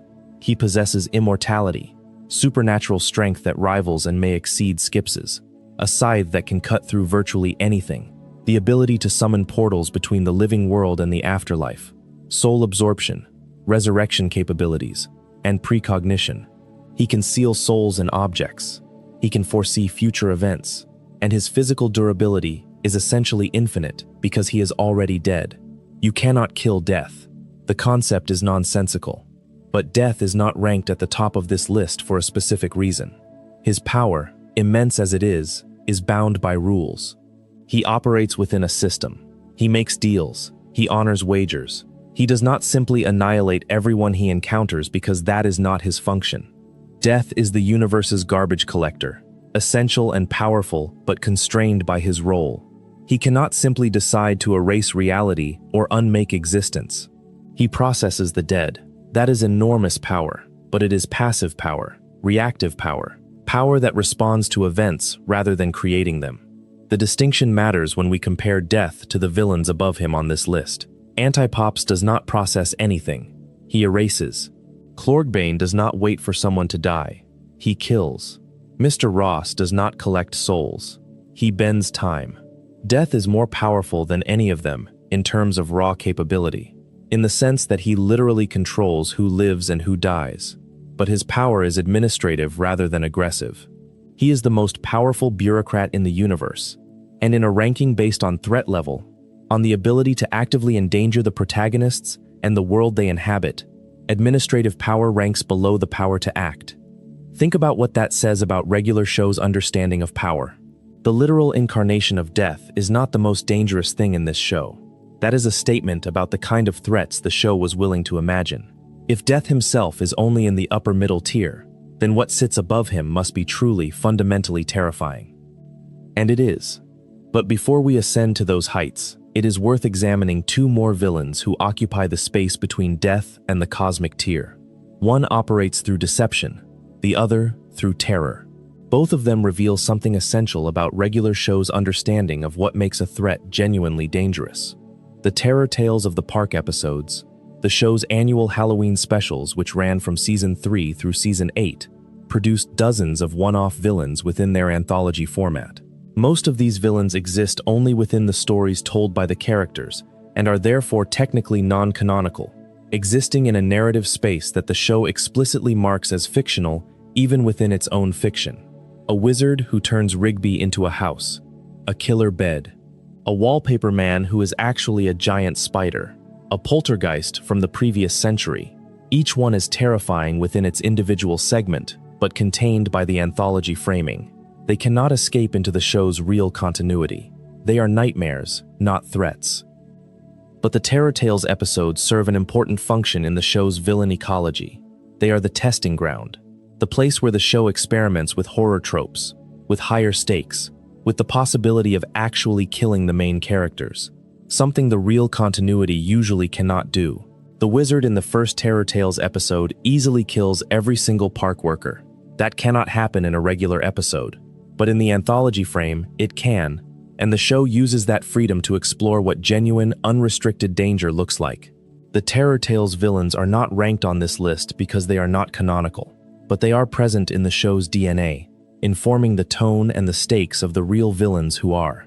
The reason this matters is that the Terror Tales episodes trained the audience to accept escalation. By showing what unrestrained horror looked like in the anthology segments, the show prepared viewers for the increasingly dark and dangerous tone of the real villains. When Season 8 introduces Antipops, a villain who can genuinely erase the main characters from existence, the audience is ready. They have been watching characters die in the Terror Tales for years. The stakes feel earned, not jarring. That is sophisticated storytelling. The non-canonical Halloween episodes are not filler. They are emotional groundwork for the endgame. There is a version of Thomas that the show spent 5 seasons hiding from you. For 5 seasons, Thomas was the intern, the goat, the quiet, unassuming new guy who showed up in Exit 9B and blended into the background so thoroughly that most viewers probably forgot he was there between episodes. He did not have dramatic storylines. He did not have emotional arcs. He was furniture, background noise, the least important person at the park. That was the point. The Real Thomas is a half-hour special in Season 6, and it is one of the most structurally ambitious episodes regular show ever produced. The premise is a gut punch. Thomas is not Thomas. He is not a college intern volunteering at the park. He is a Russian spy named Nikolai, and he has been infiltrating the park from the moment he arrived, cataloging its supernatural properties, installing hidden machinery, and preparing to transport the entire park to Russia. Let that sit for a moment. A character who has been a fixture of the show for years, who has appeared in dozens of episodes, who the audience accepted as harmless and irrelevant, was a sleeper agent the entire time. The show did not hint at this. It did not drop clues. It simply told you, after years of trust, that the person you thought you knew was a lie, and the lie was not small. It was geopolitically significant. Thomas, or rather Nikolai, was working with a fellow spy named Natalia, and their mission was to understand and replicate the supernatural phenomena that seemed to gravitate toward this one specific park. The power that Nikolai represents is not supernatural. It is the power of deception, of institutional espionage, of the cold, patient work of maintaining a cover for years while everyone around you trusts you completely. In a show full of monsters who announce themselves with fire and explosions, Nikolai is the villain who sat at the table, ate lunch with the crew, helped them move furniture, and the whole time, he was mapping the park's secrets and preparing to steal everything they had. The resolution is what elevates this episode from a clever twist to something genuinely moving. When Rigby discovers the truth, when the deception is revealed, Nikolai does not fight for Russia. He does not complete his mission. He turns against his own government to save the people he was supposed to betray. The friendship was supposed to be fake, but it became real. The cover became the person, and Nikolai chooses the park over his country, his career, and his safety. Benson offers him a chance to stay, but Nikolai declines. He will be hunted by both the United States and Russia. He has to disappear, so he does. In the power ranking, Nikolai sits in an unusual position. His personal combat abilities are significant. He is a trained spy with espionage skills and physical capability, but they are human level. He cannot fly, he cannot shoot fire, he cannot erase people from existence. But his power to deceive, to infiltrate, to operate undetected inside an organization for years is something that none of the higher-ranked villains on this list possess. Antipops does not need subtlety. Klorgbane does not need patience. But Nikolai needed both, and he wielded them with a precision that the cosmic villains could never match. His ranking here is not about how much damage he could do in a fight. It is about how much damage he could do before anyone knew there was a fight at all. In espionage, the most dangerous moment is not the confrontation. It is the years of trust that come before it. Nikolai had that. He had total access, total trust, total freedom to act. And the only reason he did not use it to destroy the park was because the park destroyed his willingness to be a villain. That is a different kind of defeat. Not a fist to the face, but a friendship to the heart. The Real Thomas is also one of the most structurally daring episodes the show ever produced, because it retroactively changes the meaning of dozens of previous episodes. Every scene Thomas appeared in, every background moment where he was quietly sitting at the table, or helping move equipment, or just being there, is now colored by the knowledge that he was gathering intelligence the entire time. The show planted a spy in its own cast, and did not reveal it for years. That takes confidence. It takes trust that the audience will go back and rewatch those episodes with new eyes. Will notice the moments where Thomas was a little too quiet, a little too observant, a little too willing to volunteer for tasks that gave him access to parts of the park he should not have needed to see. The episode also raises a question that the show does not fully answer, and the ambiguity is part of its power. Was the friendship real? Nikolai says he cares about the park crew. He proves it by betraying his own government. But was the caring genuine from the start, or did it develop gradually as the cover became the identity? Did Nikolai start out cold and calculating and slowly warm to the people he was deceiving, or was there always a part of him that was vulnerable to connection? The show does not tell you. It shows you a man making a choice that costs him everything, and lets you decide for yourself whether that choice was born of genuine love or the guilt of a deceiver who finally hit his limit. Either way, the result is the same. Nikolai walks away from the park, from the country he served, from the country he infiltrated, from every institutional allegiance he ever had, and disappears into a life of perpetual hiding. He chose friendship over duty, and the cost of that choice is that he can never enjoy the friendship he chose. He saved the park, but he cannot stay at the park. He protected his friends, but he cannot be their friend anymore. That is the cruelest irony on this entire list. The villain who was defeated by friendship is punished by friendship. The thing that redeemed him is the thing he lost. Nikolai is not dead.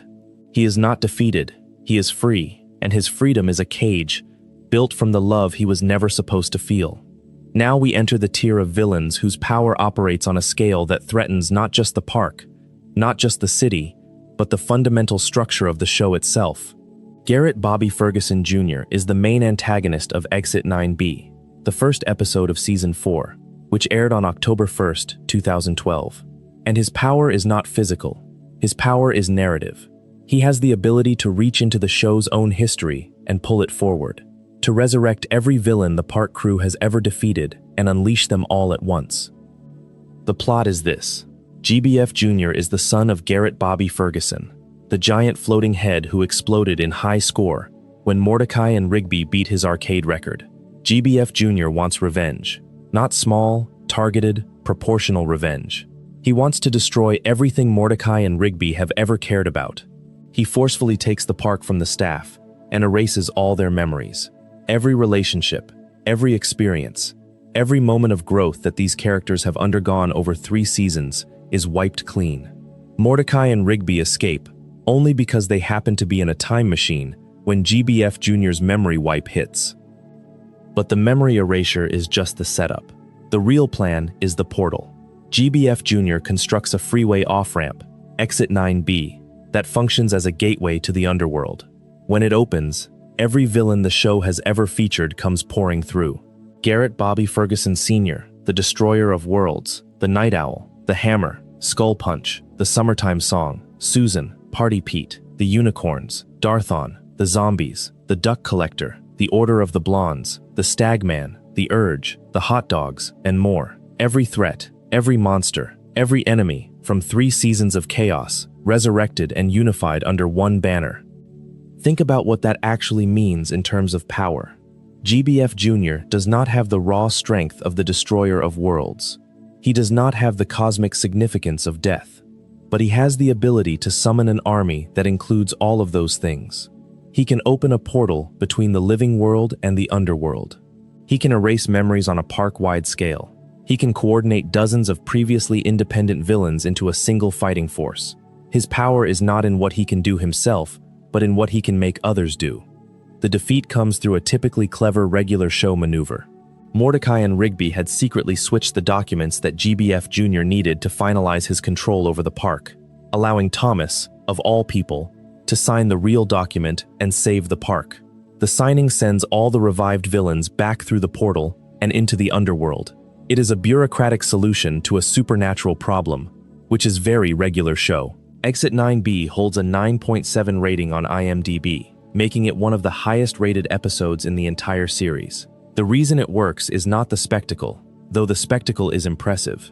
It works because it treats the show's continuity as a weapon.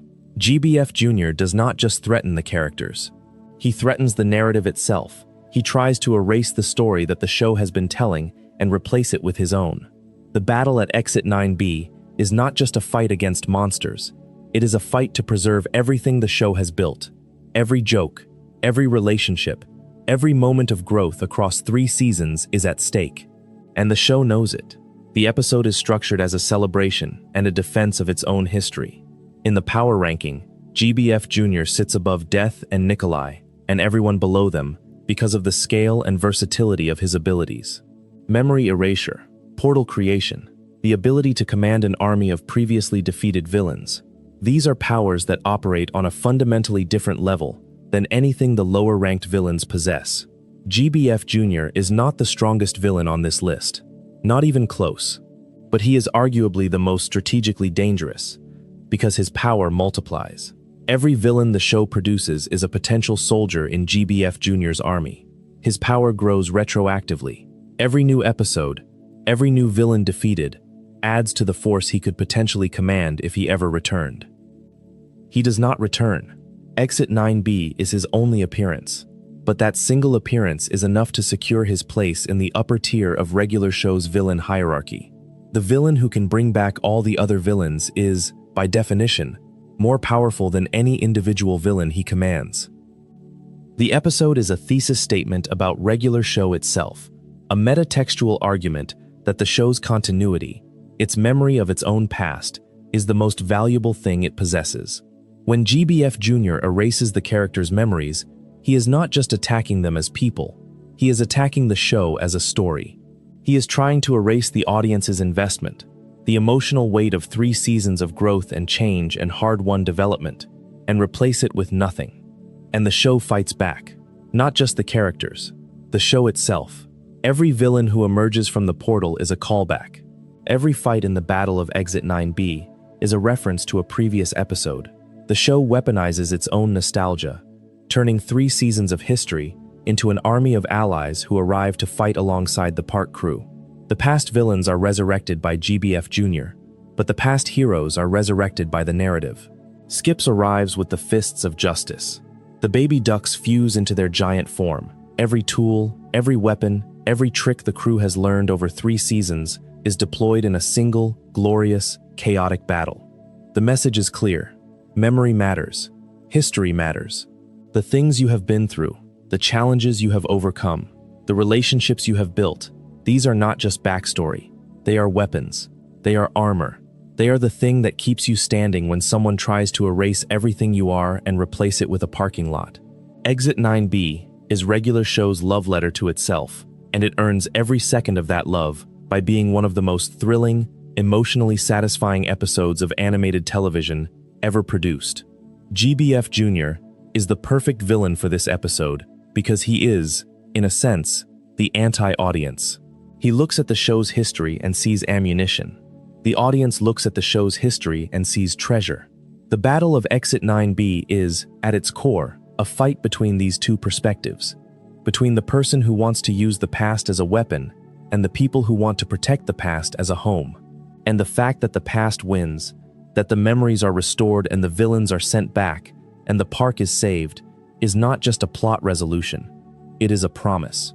Regular show is telling you that the time you have invested in this show is valued, that the stories matter, that nobody gets to take them away. There is a teacher at West Anderson High School who, in another show, would have been a footnote, a background character, a one-scene joke about a strict volleyball coach who took his sport too seriously. But this is regular show, and regular show does not do footnotes. Mr. Ross is the main antagonist of regular show, the movie, which premiered in 2015, and his power is the power of time itself. The origin is pathetically small. During a championship volleyball match between West Anderson High and their rival Riverdale, Rigby interrupted the game by playing his saxophone. The hesitation his disruption caused was enough for Riverdale to score the winning point. West Anderson lost. Mr. Ross, the volleyball coach, lost. And that loss, that tiny, inconsequential loss in a high school volleyball game, consumed him entirely. Mr. Ross did not get over it. He did not move on. He did not put it in perspective and recognize that a high school volleyball game is, in the grand scheme of the universe, utterly meaningless. Instead, he nursed that grudge until it became his identity. He let it transform him.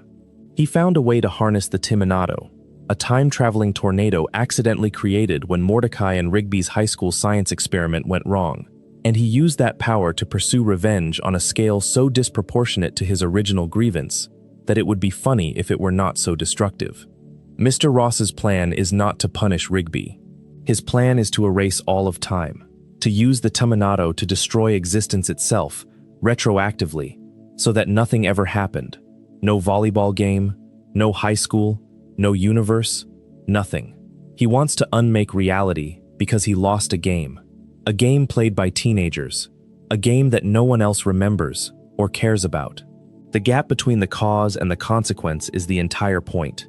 Mr. Ross is what happens when a person's pettiness is given infinite power. He is the answer to the question, what would the most vindictive person you have ever met do if they could control time? The movie reveals another devastating detail. In the future timeline, Mr. Ross has an army. He has become a cyborg. His right-hand man is a future version of Mordecai, corrupted and turned against his best friend. The future Mordecai has a robotic hand, a visual marker of how thoroughly Ross has damaged the relationship between the show's two central characters. Mr. Ross did not just threaten the universe. He managed to turn Mordecai against Rigby. He found the most important relationship in the show and weaponized it. The movie also forces Rigby to confront a truth he has been hiding for years. He never got into college-university. Mordecai did. Rigby created a fake rejection letter for Mordecai to keep them together, too afraid of being separated from his best friend to let Mordecai pursue his own future. Mr. Ross forces this secret out into the open, using truth as a weapon, using the past as a blade. He is a villain who understands that the most effective way to destroy someone is not to attack their body, but to attack their relationships. This revelation is one of the most important moments in the entire series, and it is worth dwelling on.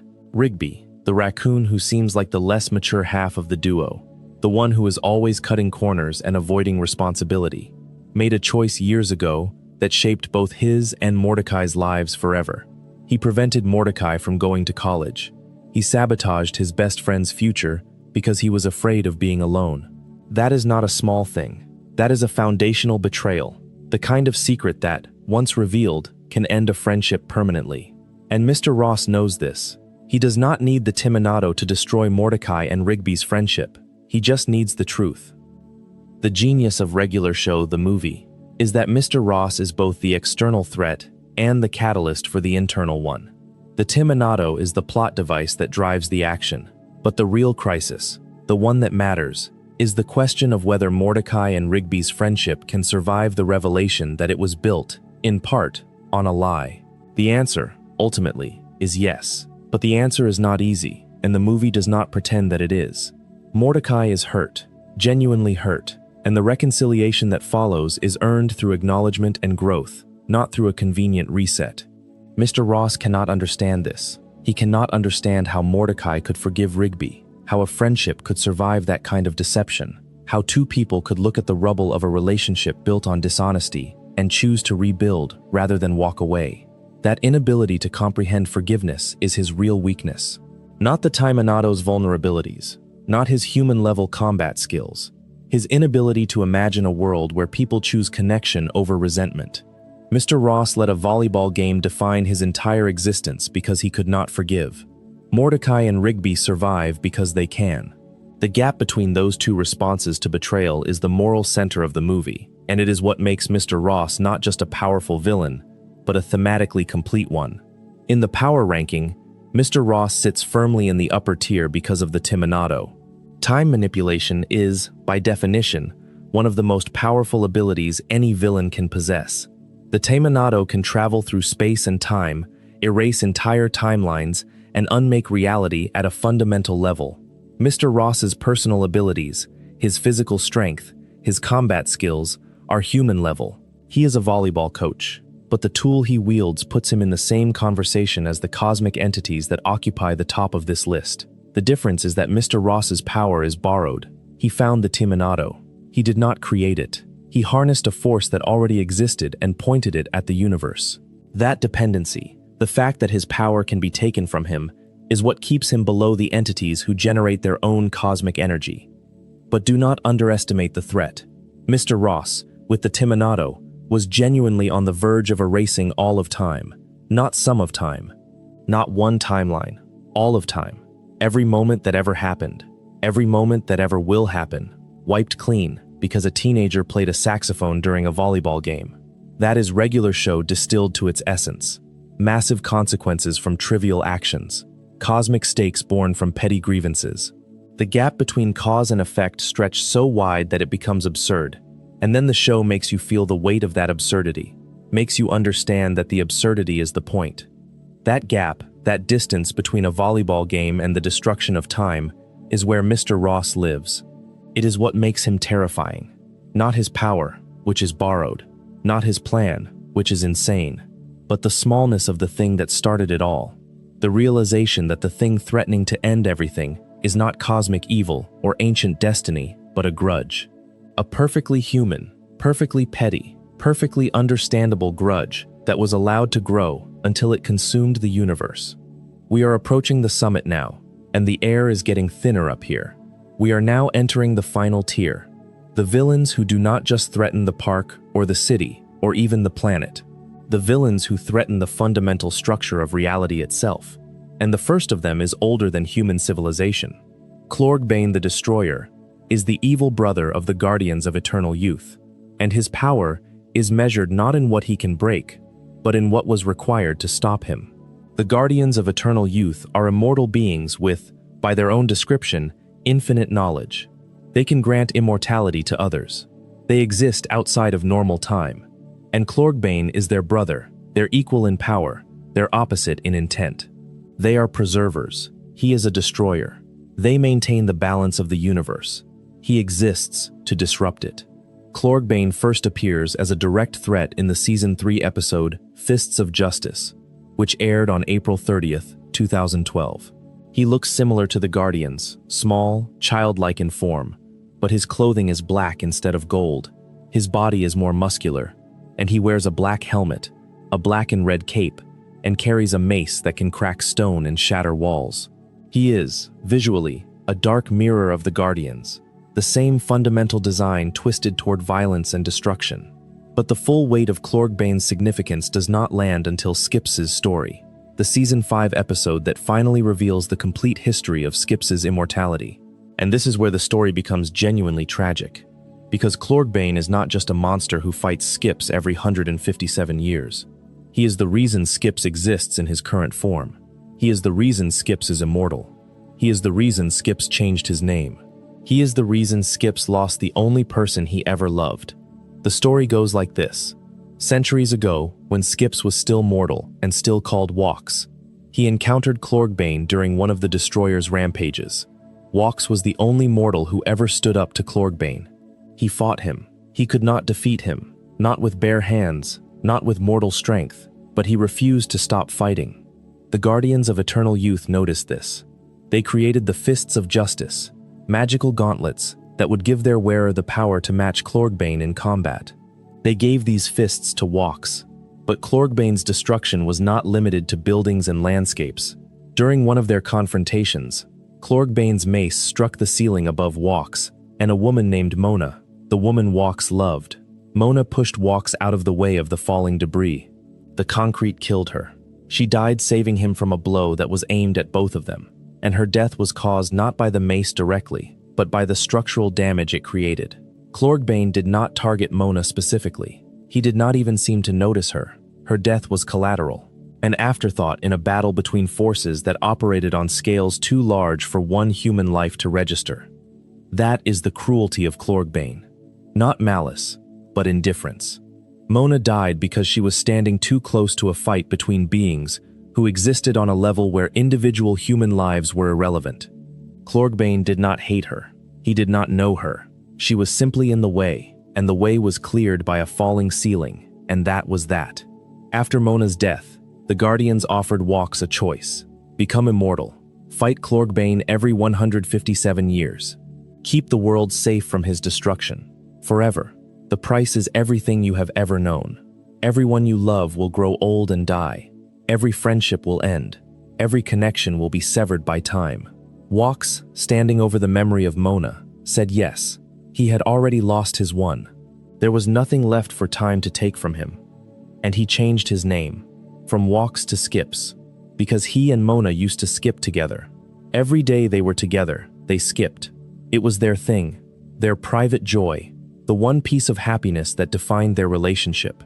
After she died, Walks took her movement, her rhythm, her skip, and made it his identity. He does not walk, he skips. Every step he takes for the rest of eternity is a memorial to the woman he lost. That is not a character quirk, that is a scar. Klorgbane's power level is immense. He is an immortal being on par with the Guardians of Eternal Youth, entities who possess infinite knowledge and exist outside of time. His mace can cause catastrophic structural damage. His physical strength exceeds that of any mortal and most supernatural beings. In Fists of Justice, even with the magical gauntlets, defeating him requires teamwork and strategy, not just raw force. When Skips' hands are injured and he cannot operate the Fists of Justice properly, Mordecai and Rigby have to pilot them instead, and even then, they struggle before discovering that the controls work like a video game controller. Klorgbane is not defeated. He is sent flying through space, shouting that he will return. And he will. In 157 years, he will be back, and someone will have to fight him again. That cyclical nature is what makes Klorgbane so terrifying. He cannot be permanently stopped. He can only be pushed back. He is a recurring disaster, a hurricane that arrives on a schedule, and the only defense against him is an immortal Yeti with magical fists who fights him out of grief and duty rather than hope. Skips does not fight Klorgbane because he thinks he can end the cycle. He fights because someone has to, and he already paid the price for the privilege. In the power ranking, Klorgbane sits near the very top, because his power is inherent, eternal, and self-generating. He does not borrow power like Mr. Ross. He does not need an army like GBF Jr. He does not feed on external energy like Party Pete. Klorgbane's power is his own, as fundamental to him as his identity, and it has persisted for millennia. The only reason he is not at the absolute top of this list is that his scope, while enormous, is ultimately physical. He destroys. He fights. He breaks things. The villains above him operate on a level that transcends physical destruction entirely. But Klorgbane's greatest power is not his mace or his immortality or his superhuman strength. His greatest power is what he has already taken. He took Mona. He took Skip's humanity, in the sense that the man who was Walks, the mortal who could grow old and die and love without the shadow of eternity hanging over every relationship, that man is gone. Klorgbane did not kill Walks. He made Walks unnecessary. He created the conditions that forced Walks to become Skip's, to trade his finite, precious, human life for an infinite one defined entirely by obligation and loss. There is a scene in Skip's story that captures this better than any fight sequence could. After Mona dies, the Guardians of Eternal Youth offer Walks immortality. They warn him of the cost. He will watch everyone he cares about die. Every friendship will have an expiration date. Every relationship will end with him standing alone at a grave. And Walks, barely able to speak, says he has already lost his one. The person he would have grown old with is gone. There is nothing left for time to take from him. That is the most devastating line in regular show. Not because it is dramatic or loud or accompanied by an emotional soundtrack, but because it is true. Walks has done the math. Immortality costs you everyone you love, and Walks has already paid that price, involuntarily, before he even accepted the deal. Klorgbane did not just kill Mona. He made immortality feel like a mercy rather than a curse, because the worst thing it could do to Walks had already happened. And so Walks becomes Skip's. He takes Mona's movement, her skip, and makes it his own. Every step he takes for the rest of eternity is a repetition, a memorial, a refusal to stop moving the way she moved beside him. It is the smallest, quietest, most heartbreaking detail in the entire show. Skips does not walk, because walking was what he did before Mona. Skipping was what they did together. And as long as he skips, she is still there, in the rhythm of his movement, in the pattern of his steps, in the way his body carries her memory through centuries that she will never see. Klorgbane did that, not deliberately, not with malice, not because he cared about Walks or Mona or their love at all. He did it incidentally, as a side effect of his violence, as collateral damage in a fight he has been fighting since before human civilization existed. And that indifference, that casual destruction of the most important thing in someone's life, is the most terrifying kind of power on this list. It is the power to ruin someone completely without even noticing you did it. There is a villain in regular show that perfectly captures the anxiety of a specific historical moment. Internet, later known as streaming, is the physical manifestation of the internet itself, and his story is a parable about technological disruption told through the lens of an animated series about talking animals who work at a park. Internet first appears in Format Wars 2, a Season 6 episode that serves as a sequel to the earlier The Last Laserdisc Player from Season 4. The Format Wars episodes are some of the most creatively ambitious in the entire series, building an elaborate mythology around media formats as living entities. Laserdisc, VHS, DVD, Blu-ray, these are not just technologies in the world of regular show. They are people. They have families, rivalries, histories, and grudges. The guardians of obsolete formats protect the legacy of older media. DVD has a father named Archie the Archivist, a son he never met until the Format Wars forced them together. Into this world comes Internet. He was created by DVD as a weapon, a tool to fight in the Format Wars. But Internet is not a tool. He is a force. He is the embodiment of something that cannot be controlled, something that disrupts every system it touches, something that makes everything that came before it obsolete. And he knows it. The moment Internet becomes self-aware, the moment he realizes what he is and what he can do, he turns on his creator. He kills Archie the Archivist. He betrays DVD. He takes control of DVD's entire army, because that is what the Internet does. It does not serve the systems that created it. It replaces them. The defeat of Internet in Format Wars 2 is temporary. The park crew destroys the tower that powers him, causing him to lose connection and malfunction. But you cannot kill the Internet. Not really. Not permanently. And Meet the Seer, the Season 8 episode that aired on January 14, 2017, proves this. Internet has evolved. He has upgraded himself into streaming. He has taken over Planet Nielsen, a place where every universe could be watched like a television series, and declared the old system obsolete. Planet Nielsen becomes Planet Streaming. The old formats, the old ways of watching and experiencing media, are swept aside by a force that is faster, more accessible, and utterly indifferent to what it destroys in the process. Streaming then allies with Antipops, the ultimate villain of the entire series, serving as the secondary antagonist in the finale, a regular epic final battle. He brings his army of robotic streamboxes to bear against the park crew, adding his technological might to Antipops' cosmic power. The alliance makes thematic sense. Antipops wants to erase reality. Streaming wants to replace reality with content. They are both, in their own way, in the business of making the old world disappear. Internet and streaming's power is vast and difficult to quantify because it is infrastructural rather than personal.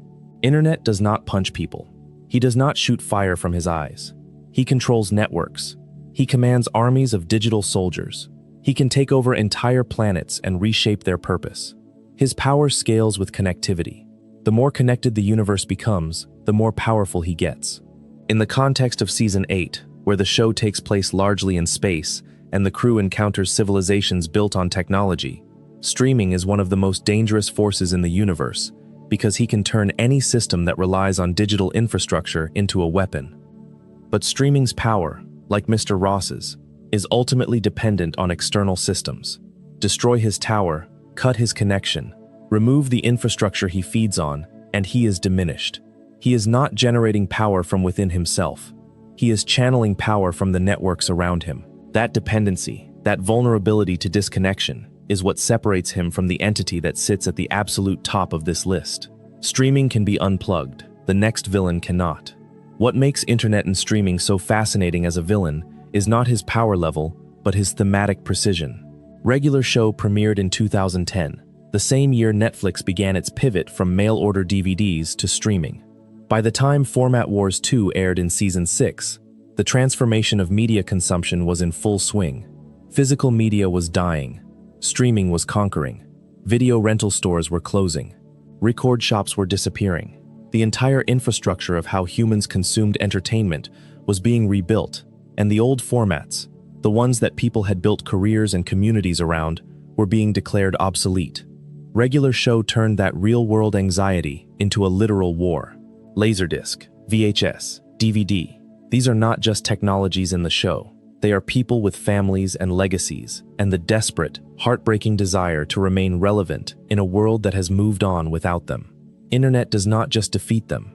He renders them meaningless. He does not destroy the old formats with force. He destroys them with indifference. He is not angry at them. He simply does not need them anymore. And that kind of destruction, the quiet, systematic replacement of everything you are by something faster and cheaper and more convenient, is more terrifying than any explosion or any mace blow. The Format Wars episodes are, in many ways, the most emotionally complex villain stories Regular Show ever told, because the villain is progress itself. Internet is not wrong. Streaming is more convenient. Physical media is less efficient. The old ways are objectively inferior by almost every measurable metric. And yet there is something in the way Archie the Archivist dies, something in the way DVD watches his father fall, something in the way the guardians of obsolete formats keep fighting even though they know they have already lost, that makes you feel the cost of that progress. The cost is not measured in efficiency. It is measured in the things that get erased when everything is optimized. The warmth of a physical object, the ritual of choosing a tape from a shelf, the imperfection of a format that skips and warps and degrades, but degrades in a way that feels personal, that feels like yours. Internet does not understand that. He cannot. He is a system, not a person. And the gap between what he is and what the old formats represent is the emotional core of his villainy. He is not evil in the way that Antipops is evil or Quillgin is evil. He is inevitable. And inevitability, the sense that nothing you do can stop what is coming, is its own kind of horror. Think about the trajectory we have followed. We started with drunk unicorns crashing a party. We moved through video game bosses, corporate tyrants, earworms made flesh, giant eyeballs, floating heads, computer viruses, organized criminals, radio DJs who freeze people for millennia, evil elves with planet-killing bombs, the literal personification of death, Russian spies, portal-opening revenge seekers, time-traveling volleyball coaches, immortal destroyers who have been fighting the same battle for thousands of years, and the physical manifestation of the internet, each one more powerful than the last, each one operating on a larger scale, threatening more, capable of more, and requiring more to defeat. And now we arrive at the end, the top of the list, the villain who makes every single entry we have discussed look like a minor inconvenience. The villain whose power is not measured in destruction or manipulation or technology, but in the fundamental forces that hold the universe together. The villain who has been fighting the same battle since before time had a name for itself. And with that, we reach the pinnacle of this ranking. Antipops, Malum Cranus, the embodiment of pure evil, the twin brother of Pops Maillard, born on the planet Lollyland as the necessary counterbalance to Pops's existence as the embodiment of pure good. The main antagonist of Season 8, the final villain of the entire series. The most powerful entity regular show ever created, by a margin so vast that the comparison to every other villain on this list is not a ranking, it is an absurdity. To understand Antipops, you have to understand the cosmology that regular show spent 8 seasons quietly building. Because the show did not announce this mythology, it did not set it up in a pilot or explain it in an early episode. It revealed it slowly, piece by piece, across years of seemingly unrelated stories, until the final season pulled back the curtain and showed you the machine that had been running beneath everything the entire time. Pops Maillard was never just a funny lollipop man who managed a park. Pops was Mega Cranus, the most powerful being on Lollyland, a pink planet located somewhere in the universe that harbored an entire civilization. And because reality requires balance, because the universe cannot allow pure good to exist without an equal and opposite force, Antipops was born, Malum Cranus, the dark twin, the cosmic counterweight. He was not evil because he chose to be evil. He was evil because the universe required him to be evil. His villainy is not a personality trait, it is a physical law. Every 14 billion years, Pops and Antipops fight. Every single time, the battle ends in a stalemate, because their powers are perfectly, precisely balanced. And every single time, the stalemate causes the universe to reset. Everything ends. Everything starts over. A new universe, a new cycle, new versions of every person and every place and every moment, all leading inexorably back to the same point. Two brothers, fighting, stalemating, resetting. Based on Earl's tattoos chronicling the cycles, this has happened approximately 40 times. 40 universes, born and destroyed, each one lasting 14 billion years before the brothers find each other again and the whole thing collapses. Think about what that means. Every character in regular show, every joke, every relationship, every moment of growth and pain and joy across 244 episodes exists within a single iteration of a cycle that has been repeating since before the concept of before existed. The universe these characters inhabit is not permanent. It is an episode, a single run of a story that has played out dozens of times before and will play out dozens of times again. The park, the city, the planet, the galaxy, all of it is temporary in a way that most shows never even consider. Antipops first appears in the Season 8 episode The Dream Warrior and makes his full appearance in Space Escape. Season 8, subtitled Regular Show in Space, is structured differently from every other season. Most episodes end on cliffhangers, with the next episode continuing the story directly. The entire season is, in effect, one long narrative about the crew fleeing through space, pursued by Antipops, racing toward the final confrontation on Lollyland. This structural shift is itself a statement about Antipops' power. Previous villains could be contained within a single episode. The Night Owl got one episode. GBF Jr. got one episode. Even Quillgin, with his planet-killing bomb, was a one-episode threat. Antipops requires an entire season. The show's format literally changed to accommodate the scale of this villain. That has never happened before in regular show, and it tells you everything about where Antipops sits in the hierarchy. The season also fundamentally changes the dynamic of the show. For 7 seasons, regular show was about the park. The park was home. It was safety. It was the place where mundane frustrations turned into supernatural adventures, but where everything returned to normal by the end of the episode. Season 8 takes that away. The park leaves Earth. It flies into space. The characters are homeless in the most literal sense, drifting through the cosmos with no ground beneath their feet and a god of destruction behind them. Regular show stripped away the one constant the show had maintained for 7 years, the park itself, because that is what Antipops demands. His threat is so total that there is no safe place. There is no home to return to. There is only the chase and the hope that somehow, at the end of the chase, there is a way to survive. Antipops's powers are, to use a technical term, nigh omnipotent. His saliva can create solar systems. Not metaphorically. His spit generates new star systems. He can turn objects into living beings. He can send people to alternative dimensions, specifically to what appears to be sketch or pilot episode dimensions, realities that look like rough storyboard versions of the show itself. He can turn the universe into a storyboard. He can reduce reality to its most basic, behind-the-scenes form, as if the entire world were just a drawing on someone's desk waiting to be erased. And erasing is his primary power. Antipops's core ability is existence erasure. He can break down the fabric of reality into its component elements, reduce people and objects to storyboard sketches, and then erase them entirely. Not kill them, not destroy them, erase them, as if they never existed, as if the lines that defined them were pencil marks on paper. And Antipops has the eraser. The distinction between destruction and erasure is critical. Destruction implies that something was there and is now broken. Erasure implies that nothing was ever there at all. Antipops does not break the universe. He undraws it. He possesses telekinesis, flight, superhuman speed, superhuman strength, the ability to breathe in space, energy projection, space-time manipulation, and reality warping at a level that defies meaningful description. He can grow to solar system size, not planet size. Solar system size. He can become so large that entire star systems are smaller than he is. He can manipulate the fourth wall, breaking the boundary between the show and its audience in ways that the show treats not as a gag, but as a genuine expression of his power over the narrative itself. Sit with those abilities for a moment. Think about what it means for a villain in an animated show to have the power to reduce the animation itself to storyboards. Antipops does not just threaten the characters within the show.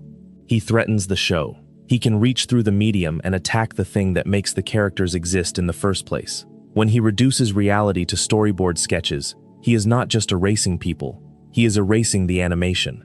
He is attacking the literal fabric of the show's visual existence, turning colored, moving, living characters back into pencil lines on paper. That is not a physical power. That is a narrative power. Antipops can fight the show itself, and the show, remarkably, lets him win for long stretches of the finale. There are moments in a regular epic final battle where the screen is nothing but rough pencil sketches, where the characters we have watched for 8 seasons are reduced to the simplest possible version of themselves, and the audience is watching regular show unbecome regular show in real time. No other villain on this list can do that. Every other villain operates within the show. Antipops operates against the show. He is not trying to defeat Pops within the narrative. He is trying to end the narrative itself. He is trying to erase the story, not just the characters in it, but the medium that tells it. That distinction elevates Antipops from most powerful villain in the show to something more profound. He is the most powerful villain the show could conceptualize, because his power is the power to uncreate the very thing we are watching. The show imagined the worst possible threat to itself, not just to its characters, but to its existence as a piece of animated art, and that threat is Antipops. Antipops is not a villain who threatens the park. He is not a villain who threatens the planet. He is not even a villain who threatens the universe, though he does that too. Antipops threatens existence itself. He wants to erase everything. Not everything in this universe. Everything. Every universe. Every cycle. Every iteration of reality. Every atom. Every memory. every story. His goal is total, absolute, permanent nothing. And he has the power to achieve it. He has always had the power to achieve it. The only thing that has ever stopped him is his brother, Pops, whose equal and opposite power creates the stalemate that resets the universe rather than ending it. But Anti-Pops, after approximately 40 cycles of stalemate and reset, has grown tired of the cycle. He does not want another stalemate. He does not want another reset. He wants to win. So he changes the rules. Instead of waiting for the destined final battle, Anti-Pops actively hunts Pops, trying to erase his brother from existence before the battle can happen. If Pops is gone, if the counterbalance is removed, then nothing can stop the erasure. The universe will not reset. It will simply end. This is what Season 8 is about. The crew, in space, on the run from a being who can unmake reality by touching it. And the season plays this threat with appropriate gravity. Anti-Pops is not played for laughs. He is not a comedic villain. He is a presence, a weight, a darkness that hangs over every episode of the final season, like a cloud that keeps getting lower. The show that started with two slackers arguing about who has to set up the chairs for a children's birthday party ends with a chase across the cosmos, fleeing from an entity who wants to erase the concept of existence. The trip through space that constitutes Season 8 is also a trip through the show's mythology. The crew visits planet Nielsen, where they encounter streaming and the remnants of the format wars. They meet the Seer, a being who can see across realities. They confront bounty hunters and space stations and alien civilizations, all while Pops lies in critical condition after Anti-Pops nearly erased him from existence. The season is a sustained exercise in tension, the feeling of being hunted by something you cannot outrun, something you cannot outfight, something that is coming no matter what you do. And through it all, the crew stays together. That is the thing that makes Season 8 extraordinary. Not the spectacle, though the spectacle is considerable, the togetherness. 7 seasons of workplace comedy have forged these characters into something more than co-workers. They are a family, and Season 8 tests that family in every way imaginable. Trapped in space, cut off from home, pursued by a god, and they do not fracture. They argue, they disagree, they make mistakes, but they do not leave. They do not abandon each other. That cohesion, built across 200 episodes of mundane disagreements and supernatural crises, is the show's greatest achievement. The villains tested it, the friendships held. The crew arrives at Lollyland, where the natives show them ancient tapestries depicting previous battles between Pops and Anti-Pops. These tapestries reveal something extraordinary. In every previous cycle, versions of the park crew existed alongside Pops. Different versions, wearing different clothes, with different faces, but always the same roles. Mordecai, Rigby, Skips, Benson, Muscleman, High Five Ghost, they have all existed before, in every iteration of the universe, always fighting alongside Pops, always losing. The crew is not unique. They are a recurring element of the cycle, as inevitable as the brothers' battle itself. That revelation is one of the most profound moments in the series. The characters we have been following for 8 seasons, the characters whose individual personalities and choices and relationships we have invested hundreds of episodes in, are not individuals. They are archetypes. They are roles that the universe fills over and over, cycle after cycle, like actors in an eternal play. The specific Blue Jay named Mordecai is not the first Mordecai. There have been others, dozens of others, across billions of years, all filling the same function, all fighting the same fight, all losing. The specificity of these characters, the things that make them feel unique and real and worth caring about, is an illusion. They are iterations, versions, drafts of a story that keeps being written and erased and written again. And yet the show does not treat this as a tragedy. It treats it as a responsibility. Because this time, this iteration, this specific version of Mordecai and Rigby and Skips and Benson, they are the ones who have the chance to break the cycle. Every previous version failed. Every previous crew fought alongside their version of Pops and watched him stalemate with Anti-Pops and watched the universe reset. But this crew, the one we have spent 8 seasons with, the one we have watched grow from aimless slackers into something approaching a family, this crew is different. Not because they are more powerful, not because they are smarter, but because they have something that the previous iterations may not have had. They have Mordecai's idea to set traps, They have 7 seasons of accumulated experience. They have the weight of 244 episodes of friendship tested by every conceivable threat. And most importantly, they have Pops, their version of Pops, who will ultimately do the one thing none of his predecessors ever did. He will hug his brother. The crew sets traps for anti-Pops, trying to give Pops an advantage he has never had in previous cycles. This is Mordecai's idea, and it represents the first time in 40 cycles that anyone has tried to change the terms of the fight. Think about what that means. In 40 previous iterations of the universe, each one lasting 14 billion years, nobody ever thought to try something different. Nobody ever said, maybe instead of letting Pops fight anti-Pops in a straight battle, we should prepare the battlefield. We should set traps. We should use strategy instead of raw power.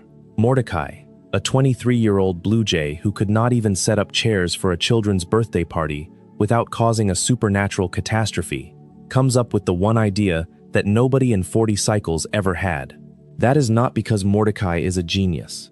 It is because Mordecai exists outside the cycle. He is a mortal. He has a mortal's perspective, a mortal's willingness to be scrappy, a mortal's refusal to accept that the rules cannot be changed. The Guardians of Eternal Youth, with their infinite knowledge, never suggested traps. Earl, who chronicles the cycles, never proposed strategy. They all accepted the pattern because they existed within it. They were part of the machinery. Mordecai is not part of the machinery. He is a wrench thrown into the works, and sometimes a wrench is exactly what a machine needs to stop running the same broken program it has been running since before the concept of programs existed. But Anti-Pops arrives unfazed. He brings his bounty hunters. He brings streaming and his army of robotic stream boxes. The traps do not work. The strategy does not work. Nothing works. Because Anti-Pops is not the kind of villain who can be defeated by cleverness or force. He is a cosmic constant. Fighting him is like fighting gravity. Pops tries to reason with Anti-Pops. He tells him they are brothers. He asks him not to fight. And Anti-Pops, showing the first flicker of complexity in his otherwise pure evil exterior, makes a deal. Whoever lands the first blow in battle gets to decide the fate of the universe. That deal is significant. It means Anti-Pops, for all his nihilistic fury, is willing to negotiate. He is willing to accept terms. He is not so far gone that he cannot engage with the concept of fairness, even if his version of fairness is, let us agree on the rules before we destroy each other. There is something almost chivalric about it. Two brothers, born from opposing cosmic forces, agreeing to let the first blow determine the fate of everything. It is a duel, not a brawl, not an annihilation, a duel with rules and stakes and the mutual acknowledgement that the other side has as much right to exist as you do, at least until the first punch lands. To ensure his friend's survival regardless of the outcome, Pops makes this deal willingly. He knows what it means. If Anti-Pops lands the first blow, the universe ends. But Pops accepts those odds because the alternative, watching his friends die one by one as Anti-Pops picks them off, is worse. Pops is willing to gamble the universe on his ability to act first, because the universe without his friends is not a universe worth saving. That is not strategic thinking. That is love, and it is the same love that will ultimately save everything. The battle begins. And it is unlike anything the show has ever produced. The animation escalates. The scale escalates. Both brothers grow in size and power until they are larger than planets, larger than solar systems, their battle creating and destroying matter across the cosmos. Reality itself begins to break down around them. The show's visual style shifts, the clean lines of the animation giving way to storyboard sketches, to rough pencil drawings, to the raw, unfinished form of the show itself. Anti-Pops is literally deconstructing the show.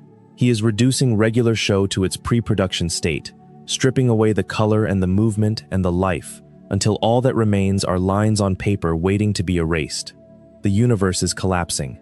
Everything the characters have built, every relationship, every memory, every moment across 8 seasons and 244 episodes is dissolving into white nothing. And Pops, the funny little lollipop man who said jolly good show and loved butterscotch ripple, makes a choice. He does not punch his brother. He does not use a weapon. He does not deploy a strategy or a trap or a secret technique. He hugs him. The scene where Pops hugs Anti-Pops was animated by James Baxter. a legendary Disney animator whose credits include Beauty and the Beast and The Lion King. The studio brought in one of the greatest animators in history for this single moment, and you can see why. The embrace is drawn with a specificity and an emotional weight that the rest of the episode, for all its spectacle, does not attempt.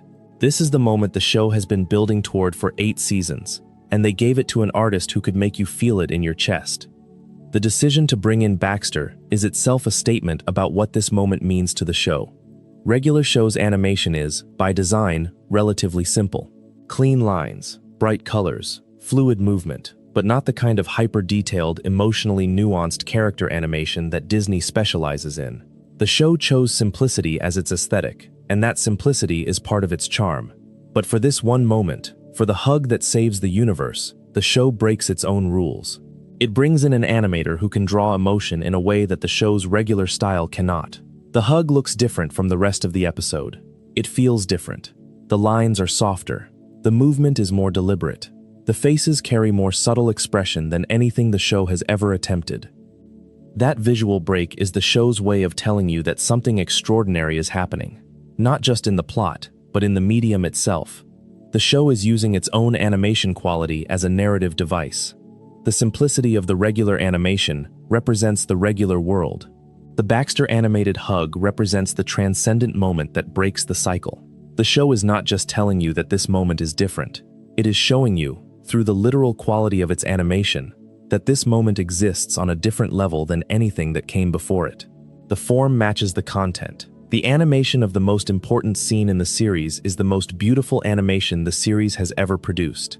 That is not a coincidence. That is a choice. And it is a choice that elevates the scene from effective to unforgettable.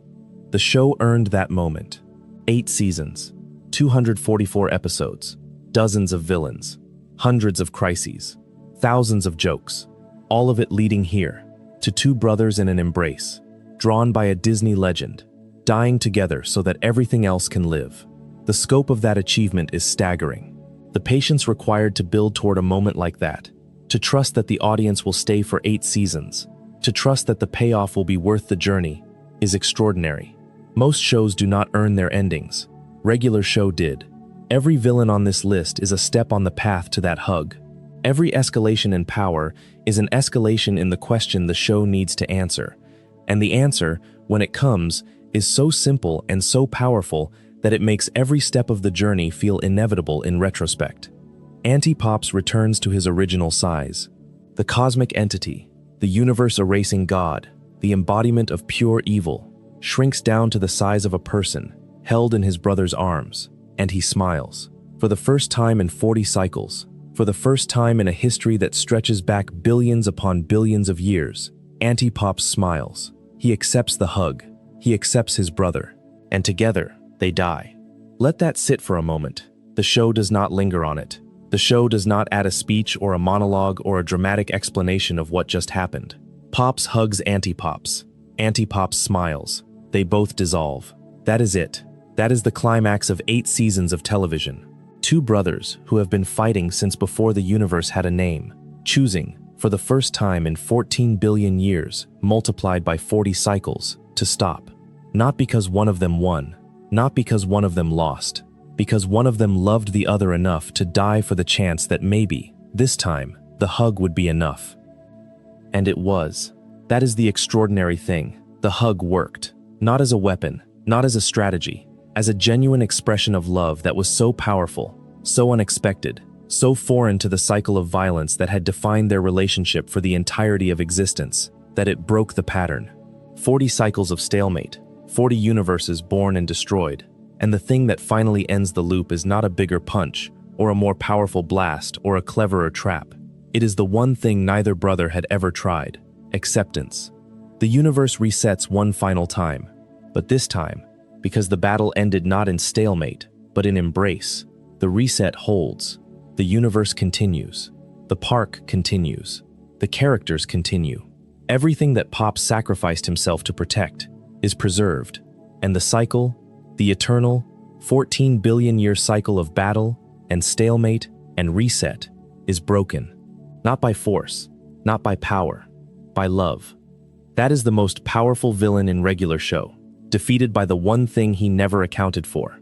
Not a weapon, not a strategy, not a counterbalancing force of equal and opposite cosmic energy. A hug from a brother who refused to stop loving him. The epilogue of the series shows what happened to everyone after. Mordecai quits his job at the park and becomes a painter. He meets a woman, a bat, at an art gallery. Someone he does not feel awkward around. A detail that carries tremendous weight given the romantic anxiety that defined his character for 8 seasons. Rigby marries Eileen and has children. Muscleman and Starla move into a nicer trailer and have more kids. Benson reunites with Pam, and they raise 4 cats and a pig. Benson eventually becomes the park's owner after Mr. Maillard passes away. High Five Ghost reunites with Celia, and they become popular party DJs in Prague. And Skips, the immortal, the eternal, the man who skips because a woman he loved centuries ago used to skip beside him, is still at the park, still working, still skipping, but now he wears shorts instead of jeans. And Pops, from what appears to be the afterlife, watches all of this on a VHS tape labeled Regular Show. He ejects the tape, he looks at the camera, and he says, "One final time, jolly good show." That final image is one of the most carefully constructed endings in animation history. Pops is watching the show we have been watching. The 244 episodes, the villains, the friendships, the chaos, all of it was a story being watched by the person who gave his life to make sure it had an ending rather than just another reset. The VHS tape is a deliberate choice. Not a digital file, not a stream, a VHS tape, a physical object, a piece of obsolete media in a show that built an entire mythology around the war between old formats and new ones. Pops watches his friends' lives on the oldest, most fragile, most human format available. The same format that Laserdisc and DVD and streaming spent seasons fighting over. The same format that Archie the Archivist died protecting. Pops chose VHS. He chose the thing that is imperfect and warm and real. The show ends. David Bowie's Heroes plays over the credits. The song choice is not accidental. Heroes is a song about 2 people who know their moment together will not last, who know the world is against them, who choose to be heroes just for one day. Pops and Anti-Pops were heroes for one moment, one hug, one smile. And that moment was enough to save everything. The choice of Bowie is also significant for another reason. Regular Show's soundtrack has always been steeped in the classic rock and pop music of the 1970s and 1980s, the era that J.G. Quintel grew up listening to. The show's musical sensibility is nostalgic without being sentimental, drawing on the sounds of an earlier era not because those sounds are better, but because they carry a specific emotional weight. Heroes is a song from 1977, nearly 40 years before the finale aired. It is a song that has accumulated decades of meaning, that has soundtracked real human moments of triumph and grief and connection across generations. By choosing it for the finale, the show is reaching beyond its own history and connecting to a larger cultural lineage. Regular Show is not just ending. It is placing itself within the tradition of stories about people who choose to be brave, who choose to love, who choose to stand up even when standing up costs them everything. Heroes was always the right song for this moment. There was never another option. Because Regular Show, for all its silliness, for all its talking gumball machines and floating heads and sentient computers, was always, at its heart, a story about heroes. Not superheroes, not cosmic warriors, just people, ordinary people in an extraordinary world, choosing to be better than the forces arrayed against them. Just for one day, just for one hug, just for one smile, between brothers who were born to destroy each other and chose, at the last possible second, not to. And you realize that the silly cartoon about 2 slackers at a park was, the entire time, a story about how love is stronger than the forces that try to unmake the universe. Every villain on this list, from the drunk unicorns at the bottom to the cosmic god at the top, was building toward that single moment. Every escalation in power was an escalation in the question, what force is strong enough to match this? And the answer, every time, was the same. Not power, connection. Not force. Friendship. Not a weapon. A hug. That is what makes Anti-Pops the most powerful villain Regular Show ever produced, and simultaneously, the most profound. His power is literally limitless. He can erase existence. He can unmake reality. He can reduce the universe to blank paper and throw it away. And the only thing that stopped him was a brother who loved him enough to hold on, even at the cost of everything. Let us sit with that for a moment. The distance we have traveled in this video, from unicorn frat boys to a literal god of destruction, mirrors the distance the show itself traveled over 8 seasons. Regular Show started as a comedy about slackers getting into weird situations. It ended as a cosmological epic about the nature of good and evil, the meaning of friendship, and the power of choosing love over destruction, even when destruction seems inevitable. The villains are the roadmap. Follow them from the bottom of the ranking to the top, and you are following the show's evolution from a gag-driven comedy into something that earned the right to make you cry. There is a reason this show still resonates almost a decade after it ended. Regular Show was not just a good animated comedy. It was a show that understood something fundamental about storytelling, that the quality of your villains determines the quality of your heroes. A hero is only as meaningful as the thing they stand against. And Regular Show, across 8 seasons, built a villain roster that tested every possible definition of heroism. Some villains tested the character's physical courage, some tested their intelligence, some tested their relationships, and some tested their capacity for love. The show's creator, J.G. Quintel, built all of this from student films made at CalArts. The character of Mordecai embodies Quintel during his college years, that period of life when you are hanging out with your friends and getting into stupid situations, but also, beneath the goofing off, taking things seriously enough to care. That dual nature, the surface-level silliness and the underneath-it-all sincerity, is the engine of the entire show. The villains reflect both sides. Some are silly, some are sincere. The best ones are both at once. Every villain on this list earned their place. The unicorns earned it by being the floor, the baseline against which everything else is measured. The hammer earned it by embodying the frustration of a challenge you cannot seem to beat. Susan earned it by showing what happens when power corrupts absolutely and literally. The summertime song earned it by turning a universal human experience into a physical threat. Peeps earned it by exploring surveillance and the death of privacy. Garrett Bobby Ferguson earned it by wrapping cosmic power in human ego. The Capicola Gang earned it by proving that competence is its own kind of danger. Gene earned it by being the rival who eventually became the ally. Party Pete earned it by showing that borrowed energy has a limit. The Destroyer of Worlds earned it by being the show's first promise of escalation. The Night Owl earned it by enduring for millennia on nothing but vanity. Doom-Mageddon earned it by threatening the infrastructure of modern life. Quillgin earned it by hiding mass murder inside a Christmas present.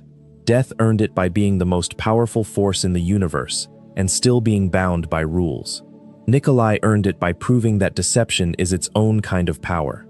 GBF Jr. earned it by weaponizing the show's own history. Mr. Ross earned it by showing that human pettiness, given enough power, can destroy time itself. Klorgbane earned it by being the eternal threat that created skips and destroyed his chance at happiness. Internet and streaming earned it by embodying the anxiety of technological obsolescence on a cosmic scale. And Antipops earned it by being the thing at the end of the road, the final question the show had to answer, the villain who could only be defeated by the one thing he never expected: a hug. That is the thesis. That is the argument this entire video has been building toward, villain by villain, tier by tier, from the bottom of the list to the top. Power, in Regular Show, is not the determining factor. Connection is. The most powerful villain the show ever created was not defeated by a more powerful hero. He was defeated by a hero who chose not to fight. Pops did not overpower Anti-Pops. He outloved him. And in a show that spent 8 seasons demonstrating that every supernatural threat can be traced back to a failure of connection, a shortcut taken instead of a conversation had, a lie told instead of a truth shared, the final lesson is perfectly consistent. The universe was not saved by power. It was saved by the thing that power cannot provide. Think about every villain on this list one more time. The unicorns are bad friends who exploit loneliness. The hammer is frustration that escalates to violence. Susan is authority that consumes individuality. The summertime song is repetition that crowds out thought. Peeps is observation that violates privacy. Garrett Bobby Ferguson is ego that cannot survive challenge. Gene is rivalry that nearly eclipses decency. Party Pete is borrowed energy that detonates. The Destroyer of Worlds is chaos unleashed by irresponsibility. The night owl is vanity preserved in liquid nitrogen. Doom-Mageddon is technology weaponized against its users. Quillgin is genius corrupted by destruction. Death is the system that no one can escape. Nikolai is deception undone by genuine feeling. GBF Jr. is grief weaponizing history. Mr. Ross is pettiness armed with time. Klorgbane is violence so vast it does not notice the lives it ruins. Internet is progress indifferent to what it replaces. And Antipops is existence itself demanding an ending. Every single one of them is a failure of connection. Every single one of them represents something that happens when people stop seeing each other as people. When friendship is replaced by exploitation. When management is replaced by domination. When rivalry is replaced by destruction. When grief is replaced by vengeance. When progress is replaced by erasure. The villains of regular show are not external threats. They are the internal failures of a universe that keeps finding new ways to forget how to love. And the heroes are the people who keep remembering. Mordecai and Rigby are not powerful. They are not smart. They are not responsible. They are, by almost every measurable metric, terrible employees and questionable adults. But they love each other. They love their friends. They love the park. And when the universe sends its worst at them, when it sends fire-breathing devil heads and planet-killing elves and universe-erasing gods, they stand together. Not because they are brave, because they care. And caring, in regular show, is the only power that matters. Regular show ran for 8 seasons, 244 episodes, and 1 movie. It was created by J.G. Quintel from student films he made at CalArts, developed alongside classmates like Sam Marin, who would go on to voice Benson, Pops, and Muscle Man. Quintel himself voiced Mordecai, and William Salyers voiced Rigby. The show premiered on September 6, 2010, on Cartoon Network, and ended on January 16, 2017, with the 3-part finale, a regular epic final battle. It produced villains that ranged from the absurd to the cosmic, from the laughable to the terrifying, from the petty to the profound. The show never received the critical attention that some of its Cartoon Network contemporaries did. Adventure Time had the prestige. Steven Universe had the cultural conversation. But regular show, quietly, consistently, across 8 seasons, built one of the most thematically coherent villain rosters in the history of animated television. No other show has managed the range. No other show has produced villains that span from drunk unicorns to literal gods, and made every single one of them feel like they belong in the same story. The reason they all belong is the thesis. Every villain, regardless of power level, is an expression of the same idea. The world will always produce things that try to break you apart. Your job is to hold together. And every single one of them, every Frat-Boy unicorn, and every universe-erasing god, served the same purpose. They were the obstacles that forced the characters to grow. They were the challenges that revealed who these people really were when the pressure was on. They were the darkness that made the light visible. Because that is what villains do, in the end. They do not just threaten, they illuminate. They are not obstacles, they are mirrors. They show you, through their opposition, what the heroes actually care about. And in regular show, what the heroes care about is each other. Not power, not glory, not cosmic significance. Each other. The friendships, the rivalries, the small daily kindnesses, the arguments over who has to set up the chairs, the shared laughter at the coffee shop, the quiet moments at the park when nobody is watching and nothing supernatural is happening and everything is, for one brief second, just regular. That is the show. That is what the villains were always protecting, by their opposition, by their threat, by the pressure they applied to the characters who stood against them. Regular show was never about the villains. It was about what the villains forced the heroes to become. And what the heroes became, in the end, was a family that saved the universe not with weapons but with love. The park is still there. In the epilogue, 25 years after the final battle, the characters gather for a reunion. They are older now. Mordecai has gray feathers. Rigby has kids. Muscle Man is still with Starla. High Five Ghost is in Prague. And they come back to the park, the place where it all started. The place where 2 slackers were told to set up chairs and accidentally unleash the destroyer of worlds, and they sit together. Just sit. No supernatural threats. No cosmic battles. No villains. Just friends, in a park, remembering what they have been through and grateful for what they still have. The villains are gone, all of them. The unicorns, the floating heads, the evil elves, the immortal destroyers, the embodiment of pure evil himself. Gone. What remains is the thing they could never destroy. The friendships, the memories, the small, quiet, regular moments between people who care about each other. Regular Show understood something that many shows, animated and otherwise, never figure out. The point of the villains was never the villains. The point was the spaces between them, the calm moments after the crisis, the cup of coffee at the coffee shop after you have narrowly avoided the destruction of reality for the third time this month. The conversation on the porch, steps after death has been arm wrestled into submission. The silence at the park when the day is over, when the sun is going down and the supernatural chaos has faded and everything is, for a little while, exactly what it is supposed to be. Regular. Just regular. That word, regular, is the most important word in the show's title. Not because the show was ever regular.